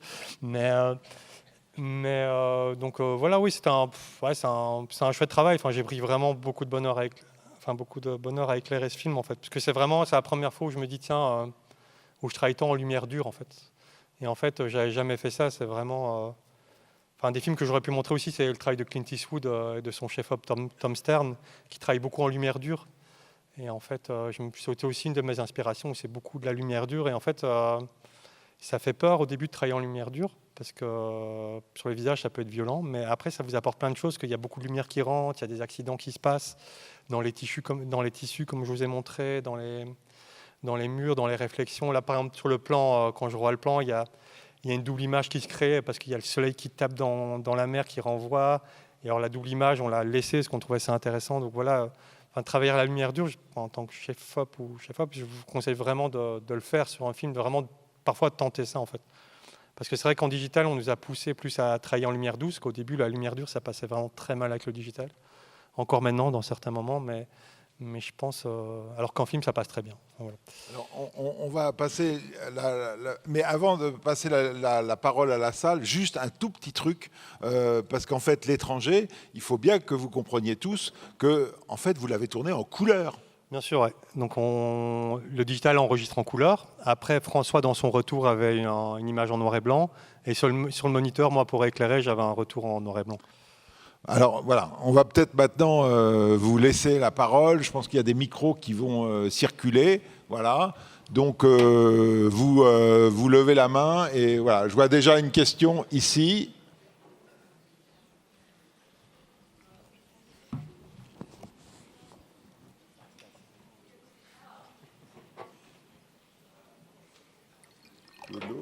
Oui, je me demandais, par exemple, sur ces scènes de plage et d'extérieur, comment vous contrôlez la lumière quand vous avez un soleil aussi écrasant et que vous essayez quand même de gérer un contraste qui parfois peut être un peu compliqué, même en digital. Comme tu dis, de toute façon, tous les extérieurs de base, c'est compliqué. Parce que tu n'as pas la main mise sur le soleil et les nuages. Donc, et aussi, quelles optiques vous utilisez sur ce film-là? Pardon? Les optiques que vous utilisez sur ce film-là, c'est François, il travaille toujours au zoom. Donc on est Alexa 35 pour l'étranger. Il travaille toujours au zoom parce qu'il veut pouvoir... quand il y a un truc avec un comédien, si on fait un champ contre champ, il veut pouvoir zoomer à tout moment, en fait, pour aller chercher le gros plan. Même sur une séquence de dialogue de 3 minutes, il va tourner 1 minute 30 en moyen et puis il va serrer à la fin. Et souvent, c'est monté comme ça. Pour revenir sur l'extérieur, l'extérieur, c'est pas le contrôle. Alors tu peux mettre des cadres et tout ça, mais il faut essayer d'avoir du temps. Et puis après, de vraiment dire, telle séquence, j'accepte de le faire au soleil au zénith, qui va être très dur, avec une lumière assez dure, en fait. Mais après, pour l'étranger, ça se justifie amplement. Mais tu vois, et puis après, parce qu'il ne fallait pas une belle lumière pour la séquence du meurtre, il fallait un truc vraiment dur et rude, en fait. Et donc, en fait, je pense que ça vient avec l'expérience, en fait. Plus tu fais des films en extérieur, plus tu prends confiance, puis tu dis, ça passe. Après, il y a des petits trucs, il y a toujours des comptes que tu peux refaire. En Belgique, moi, j'ai vraiment appris tu vois, à sortir dehors avec du soleil, nuage, donc on est vraiment éduqué comme ça. Donc tu apprends à gérer ça et à maîtriser ça, à faire le large au soleil, puis les gros plans, on les fait. Ça, les gros plans, tu peux essayer de tricher avec si tu mets les comédiens en contre, tu peux travailler en contre, et parce que tu sais que ton gros plan, après, tu peux mettre un projecteur de contre et la face, ça a marché. Et puis c'est vrai qu'avec l'étalonnage, ça va aider aussi. Bonjour. Comment vous avez traduit l'absurdité et le détachement de Meursault avec la couleur? Comment vous avez détaché le personnage de Meursault avec l'absurdité? Avec l'absurdité, tu veux dire? Oui, c'est ça. Alors ça, c'est en plusieurs trucs de réalisation. Je sais que ce qui a été compliqué pour l'adaptation, c'est que le livre, quand tu le lis, il y a beaucoup de... c'est une voix intérieure qui parle. Et donc nous, le début du film, c'était ça qui était compliqué, c'est comment rendre un film intéressant, parce que les 20 premières minutes, ça ne parle pas. Hein. Mais après, les gens, quand ils le regardent, ils me disent « Ah, il y a un côté intéressant, c'est une époque, ça va à une autre vitesse que la nôtre. Maintenant, on est tout le temps suroccupé par les téléphones. On ne peut pas rester 15 secondes sans rien faire, il y a toujours un truc qui vient, qui sonne. Et voilà, donc, et l'absurdité, elle est venue... C'est beaucoup Benjamin qui l'a apporté. Et puis, si tu veux, aussi par les cadres fixes, moi, je pense. Et par le vide autour dans le cadre. Tu l'amènes comme ça, et quand tu filmes un comédien qui attend, qui fait rien, et que aussi tu prends le courage de laisser traîner, tu vois, au montage, parce que souvent ça, parfois tu prends des risques au tournage, mais au montage tu vas couper court en fait, et là tu vas perdre ça.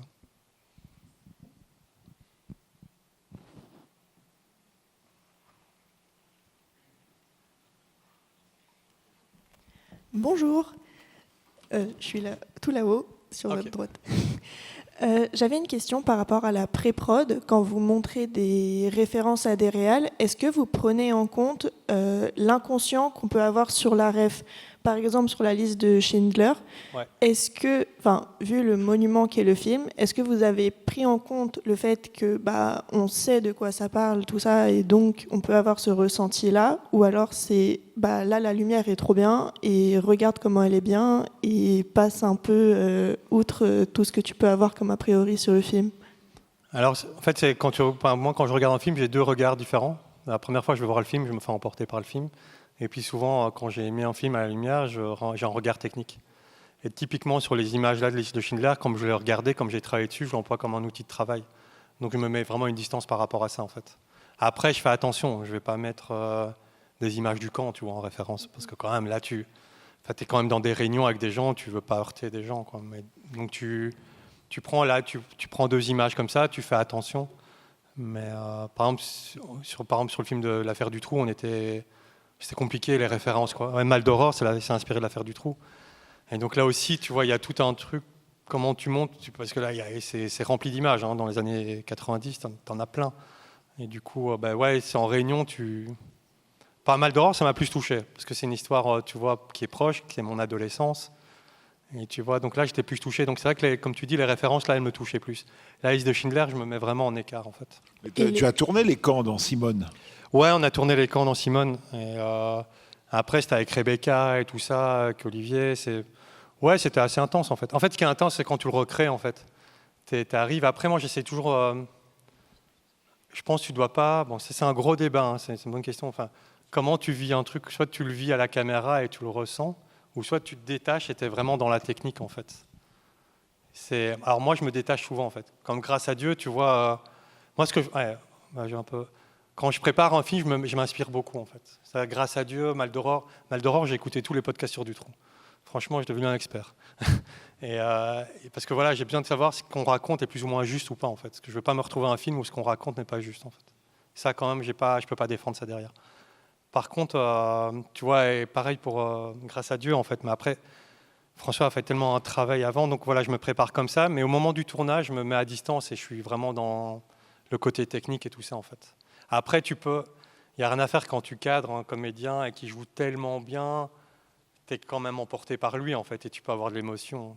Enfin, tu vois, s'il y a quelqu'un qui se met... Tu as une émotion forte et tu es au cadre, et en fait, c'est un peu une danse, hein, tu es avec lui, tu bouges, et à un moment, tu es pris dans l'émotion, tu dois aussi laisser prendre l'émotion, quoi. Mais juste après, tu dois revenir, tu dois avoir ton avis critique, regarder ton plan, est-ce qu'il est juste, enfin, tu vois, donc revenir à la technique, quoi. Donc tu varies entre les deux, en fait, si je peux... Moi, j'ai une question, celui-ci. J'ai une question sur la méthodologie du tout début des projets, c'est-à-dire quand le réalisateur ou la réalisatrice vous contacte, et est-ce que vous recevez un scénario en premier lieu, et est-ce que vous vous laissez, par exemple, pitcher le film par le réalisateur, ou est-ce que vous lisez dans votre coin, et comment est-ce que vous abordez le tout début de l'approche du projet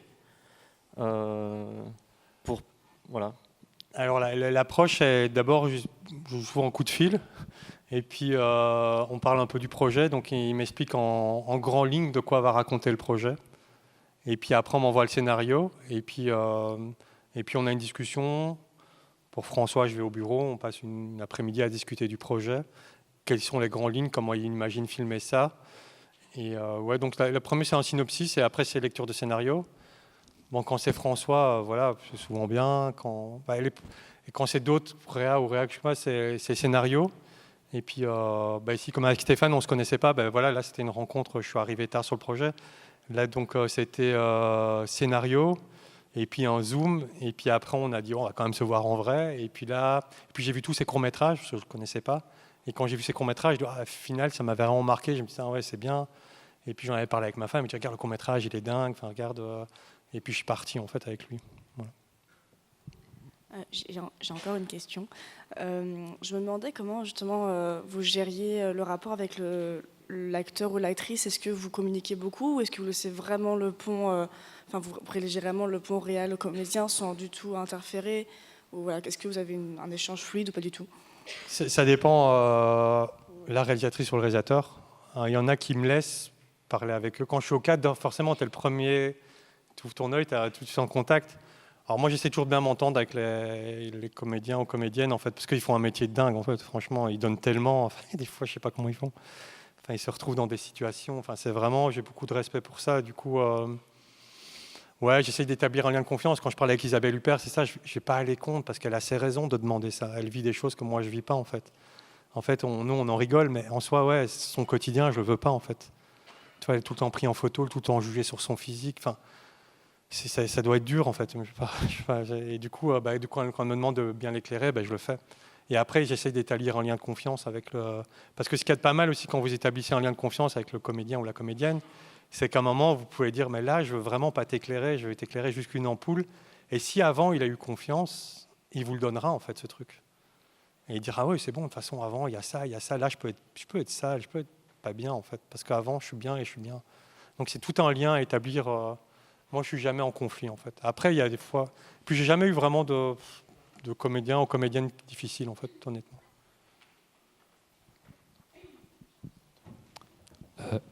Bonjour. Je suis là. Ça Bonjour. Ah, là, je suis ici. C'était pour savoir, pour l'étranger, simple question, c'est quoi le budget pour faire ce genre de film? Le budget, alors on appelle ça les films du milieu. Si je ne dis pas de bêtises, les films du milieu, c'est entre 5 et 8 millions. Et celui-là, je crois qu'on était aux alentours de 5 millions. Puis tu as les budgets qu'on appelle en année, sous annexe 2, donc ça, c'est les budgets en dessous de 3 millions. Et puis il y a des films, tu vois, mes premiers films, ils tournent autour de 750 000, 1 million d'euros. C'est quand même beaucoup d'argent, c'est une maison, hein, quand on réfléchit. Et puis les plus gros films que j'ai fait, L'Empereur de Paris, ça c'est 20 millions. Simone Veil, c'est 15 millions, je pense. On a commencé à thèse, on a fini à 15. Donc voilà, c'est des variétés. Enfin, c'est un peu ça l'idée des budgets en fait, des films. Et l'étranger, je pense, ouais, c'était 4 ou 5. Après, je dis peut-être une bêtise. C'est dans cette fourchette-là, en fait. Bonjour. Moi, ce serait juste pour vous demander votre parcours. Comment est-ce que vous avez réussi à participer à de tels projets? Est-ce que vous avez appris en autodidacte ou vous êtes vraiment passé par une école? Alors, la chance déjà, et ça on n'en parle pas assez, de pouvoir rencontrer. Donc moi j'ai fait, comme j'ai dit, j'ai fait des projets en Super 8, puis après j'ai fait une école de cinéma. L'IAD, en Belgique il y a l'IAD, l'INSAS et l'INRACI, puis il y a des très belles écoles aussi du côté flamand, Saint-Lucas. Il y a beaucoup de Français qui viennent étudier parce que je pense que les examens d'entrée on est plus ouverts. Je pense que la FEMIS où c'est plus dur de rentrer. Enfin, ils prennent plus de gens, pour résumer. Et ouais, donc j'ai fait une école. L'avantage de faire une école, c'est que tu crées un réseau en fait. Pas forcément parce que j'ai eu des bons profs et des mauvais profs, honnêtement. Et du coup, et puis c'est un métier quand même que tu apprends en le pratiquant en fait. Même en faisant des petits courts métrages, c'est toujours en essayant des choses. C'est vraiment un métier que tu pratiques. Et puis vraiment, moi, quand je suis parti au Liban. Mon ami qui était assistant caméra, j'ai vu plein de chefs-op travailler et essayer des choses, des trucs qui étaient moches, des trucs qui étaient beaux, tu vois. Et du coup, tu élabores aussi ton goût, en fait. C'est surtout ça, quand je reviens avec ça, c'est tu vois des images, et en fait, quand tu regardes des images qui te plaisent, tu dois te dire, mais pourquoi elles me plaisent? Et qu'est-ce qui me plaît dans cette image-là? Donc, il faut beaucoup élaborer ça aussi. Et puis, le parcours, en fait, après, c'est très aléatoire, c'est la chance. Toi, François Ozon qui est venu me chercher, ouais, il a vu les films d'Hélène et Bruno, mais c'est grâce parce qu'il y a un de ses meilleurs potes qui est fan de films de genre, qui lui a présenté mon travail.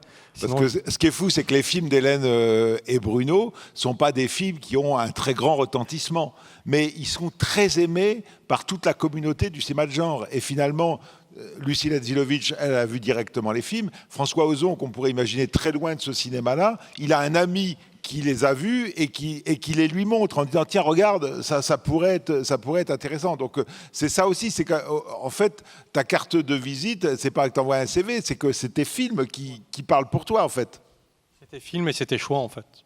Tes choix. Après parfois tu fais des non-choix parce que tu dois gagner ta vie. Voilà, c'est comme ça, mais après il faut continuer à toujours faire des bons choix quoi. C'est vraiment ça. Et puis franchement le facteur chance on ne calcule pas.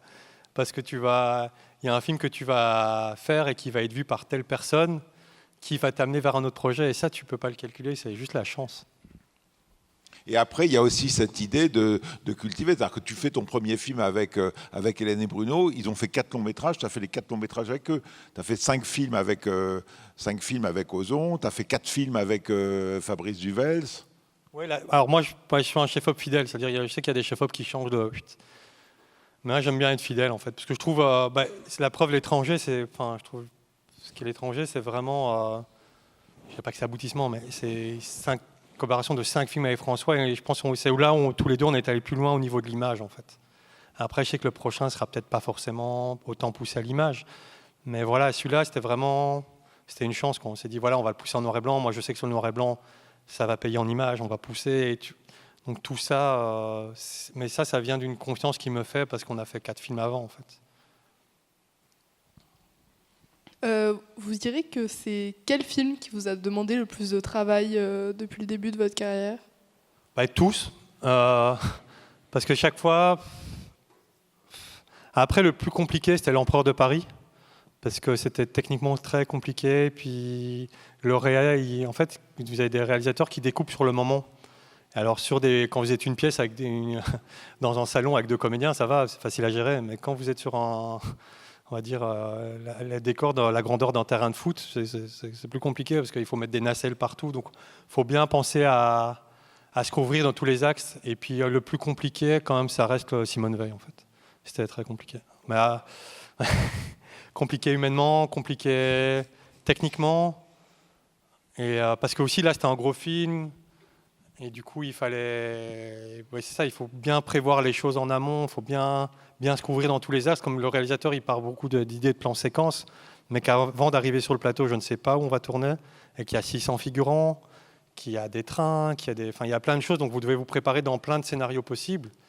Et puis aussi, parfois, il dit, tu as une idée, donc tu dois venir aussi avec des idées. Donc tout ça, ça demande de se préparer, en fait. Et ça, c'est assez épuisant, parce que comme je dis sur un tournage, qui est vraiment, vous devez apprendre, c'est un marathon, c'est gérer votre fatigue. Parce qu'un tournage, c'est souvent entre 10 et 12 heures, et puis vous avez des réunions parfois après. Moi, maintenant, j'ai un DIT, je passe du temps à la camionnette à étalonner mes images. Donc, on essaie de déjeuner 12 heures, 14 heures avec les transports, en fait. Bonjour, oui, c'était pour savoir si vous aviez déjà refusé de collaborer avec un réalisateur au vu de, humainement parlant,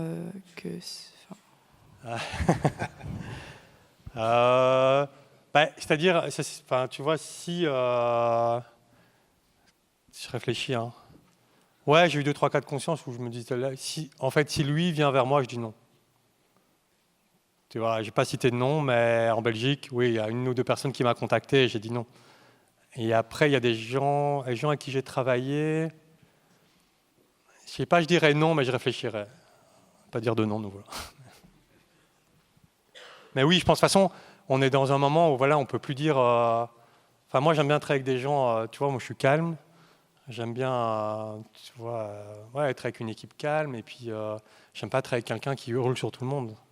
Même s'il n'y a pas d'humiliation, j'aime pas quelqu'un qui manque de respect à l'équipe. Ça va pas, en fait. On est en 2026, il n'y a plus de raison de faire ça et plus tolérer ça, en fait, tu vois.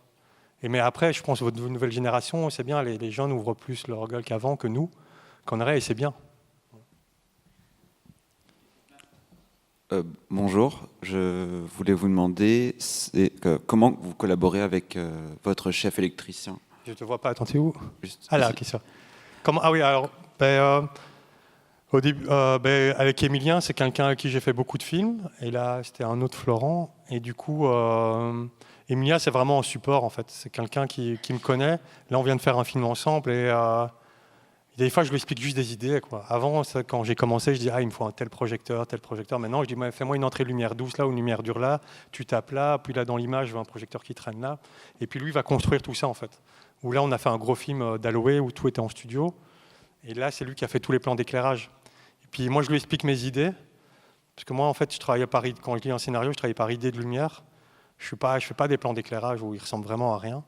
Et puis, lui, il va venir un peu. Puis je les explique parfois les images que j'ai en tête et des trucs. Voilà, je veux ça, travailler ça. Après, j'ai des idées, quoi. Moi, je vais dire, tu prends un projet comme ça et ça. Puis il me dit, ça ressemble à rien. On va employer celui-là. Et puis voilà. Et puis parfois, j'aime bien encore. Au Canada, j'ai eu beaucoup de problèmes avec ça. C'est toucher. Tu vois, parfois, je trouve qu'il y a un truc à la lumière. Tu dois la travailler. C'est prendre le drapeau et regarder où tu fais l'ombre. Et que voilà. Ça pose problème à cause des unions, des syndicats.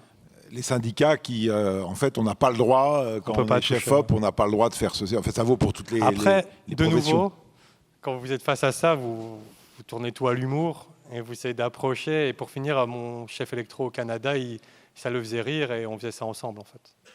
Donc, il ne faut jamais prendre les trucs dramatiquement. Enfin, le premier jour, j'ai voulu cadrer le plan, puis le cadreur m'a dit si tu continues comme ça, je crois que dans une semaine, tu ne seras plus là. Je suis OK. Mais par contre, je veux quand même mettre la mise en place. Et puis, j'ai mis la mise en place et j'étais content. Donc, c'est moi qui faisais le cadre pour la mise en place. Et après, lui, il venait opérer. En soi, c'était plutôt cool. Je me demandais, à propos de vos premiers travaux très colorisés, avec des couleurs très saturées et très caractérielles, est-ce que vous réfléchissez la psychologie des couleurs même parfois, vous avez peut-être des intentions, des envies qui vont au-delà de celles du réel, et vous avez envie de lui proposer, tiens, ce bleu-là peut être intéressant plutôt que du rouge pour expliquer, pour souligner une émotion ou un propos, un danger, un espoir, quelque chose comme ça. Alors Hélène et Bruno, c'est vraiment eux qui choisissent les couleurs. Alors aussi un côté psychologique, c'est sûr, il faut leur demander à eux. Parce que moi, j'aurais pas, parce que je questionne pas ça en fait, je le fais et ils me demandent, je le fais. Après, sur d'autres films... Par exemple, avec Stéphane Castan, tu étais force de proposition sur la couleur. Ouais, mais je pense pas que ça avait un apport, c'était plus un apport esthétique. C'est-à-dire, comme je montrais, il y avait des choses où on disait, ah, c'est un peu pauvre, il faut essayer d'enrichir en fait. C'était plus de l'esthétique. Après, naturellement, tu sais que si tu vas faire du bleu, ça va crisper les gens. Une lumière verte, ça va crisper les gens. Tu vois, c'est pour ça quand dans le thriller Silent Sing, on rentre dans le serial killer, je mets plein de couleurs parce que ils aimaient bien ça. Tu vois, ça va apporter un côté un peu étrange en fait.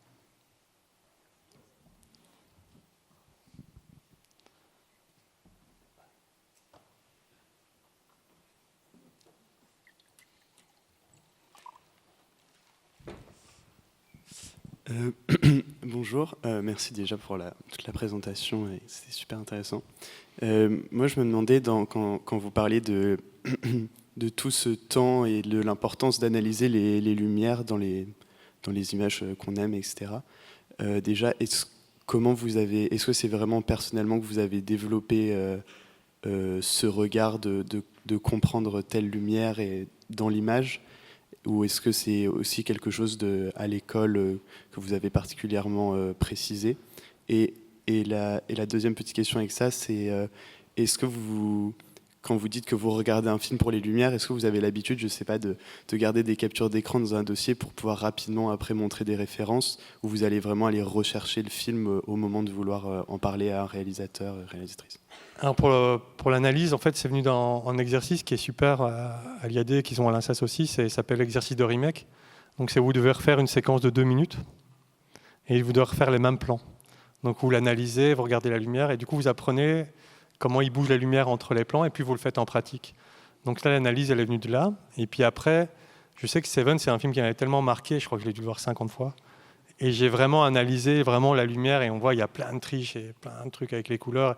Et du coup, j'ai pris goût à ça en fait. Et après, à l'époque, quand je faisais mes premiers courts-métrages aussi, j'avais plein de discussions sur les sauts d'actes avec la script ou le script. Et on n'était pas d'accord. Puis du coup, j'avais dit, putain, il faut que j'ai des trucs pour leur montrer que ça marche. Donc, il y avait plein de films aussi où je prenais des sauts d'actes qui fonctionnaient en fait, pour leur dire, mais regardez, dans ce film-là, ils l'ont fait.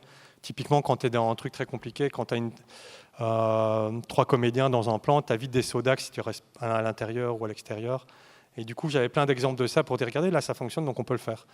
Donc c'est plus comme ça l'analyse. Et puis, je continue à le faire. J'ai moins le temps. Parce que c'est vrai que les premières années où, quand j'avais moins de travail, et du coup, je regardais beaucoup de films, beaucoup plus des vieux films, des nouveaux, et plus analysés en fait. Et c'est vrai que j'ai un dossier. Hein, là, je peux tu vois, mais je sais pas si je l'ai. Tu vois, si je vais ici. Donc j'ai le graphe de tous mes films déjà. Comme ça, parfois, je peux avoir ça. Et puis, tu vois, j'ai un dossier référence. Et puis là où je mets plein de trucs, genre, tu vois, composition, je vais trouver toutes des idées. Toutes des idées de composition que je trouve intéressantes. Tu vois ? Et ça, c'est des discussions qu'on peut être amené à amener. C'est tous des trucs là en lumière, je trouve ça intéressant ce qui se passe. Tu vois, et puis ça peut donner une idée de plan en fait. Et, enfin voilà, il y en a plein, hein. Il y a des trucs de mode, il y a des trucs. Si je prends, tu vois. Les couleurs, tu vois, je me dis, tiens, voilà, ça c'est un photographe, ça va me donner des idées de couleurs, en fait.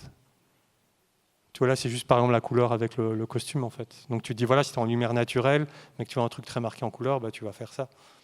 Donc, je pense que ça c'est important. Ou ici, par exemple, une nuit qui est éclairée, elle est éclairée comme ça. Moi, je trouve ça assez beau. Ici, typiquement, ça va être chaque fois je me bats pour, donc comme j'aime bien travailler avec les éléments, donc c'est mouiller les sols en fait. Vraiment, ça apporte tellement en fait à l'image quand vous tournez de nuit. Si tu mouilles pas les sols, c'est pas la même image, quoi. Donc voilà, il y a tout un dossier d'images que j'ai.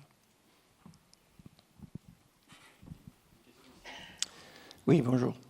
Vous avez dit qu'il faut sortir de l'école pour voyager, pour prendre des informations ici et là. Quelles sont les œuvres d'art, vous, qui vous ont marqué en dehors du cinéma? Moi, c'est plus en fait, je viens plus de la photo. Donc, de Pardon, c'est sûr. Paolo Pellegrini, c'est un photographe que j'adore. Il y en a plein après. Et puis la peinture, c'est Fabrice, il revient toujours avec le Caravaggio. Ça revient toujours. Et là, j'ai eu la chance de pouvoir tourner à la Galerie Borghese, à mon dernier film. Je lui ai envoyé une photo, j'avais tous les Caravaggio. Et puis on a tourné c'était super, à la Galerie des Offices à Florence. Donc c'est un film sur l'art et on a pu filmer tous les tableaux. Et c'était assez génial, parce que ça c'est cool dans notre métier. Enfin, moi je trouve un super beau métier, directeur photo. C'est voilà, en décembre, j'étais seul dans la Galerie des Offices à me balader. Alors que j'étais en repérage et il y avait 10 000 personnes avec 200 téléphones comme ça, où vous ne voyez même plus les œuvres. Et là, vous vous retrouvez seul face aux œuvres. Et là, vous retrouvez une émotion, quoi. Parce que vous dites, ah ouais, le tableau seul face à une œuvre comme ça. Enfin, il y avait des Botticelli. Voilà. Et alors que moi, je ne viens pas vraiment de ça. Mon milieu n'est pas du tout artistique et tout ça. Mais vous vous retrouvez face à ça. Et c'est ça que c'est une chance maintenant que notre métier, on peut visiter parfois des musées seul. Une petite dernière question, parce que le...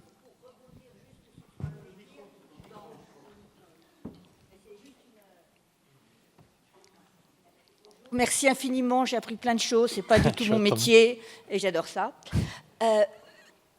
Dans le film hier, Reflet dans un diamant noir, que je connaissais pas, que j'avais envie de voir depuis longtemps, puis je suis un petit peu aiguillée par un ami ici présent, on aurait eu l'impression, à un moment donné, il y avait une influence Soulage, avec les tableaux de...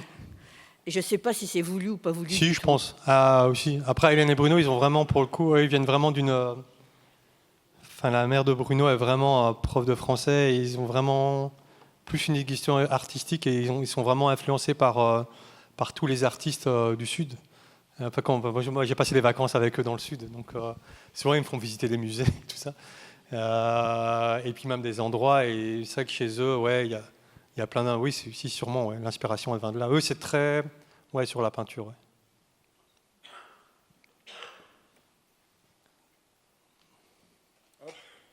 On va remercier Manu Dacos.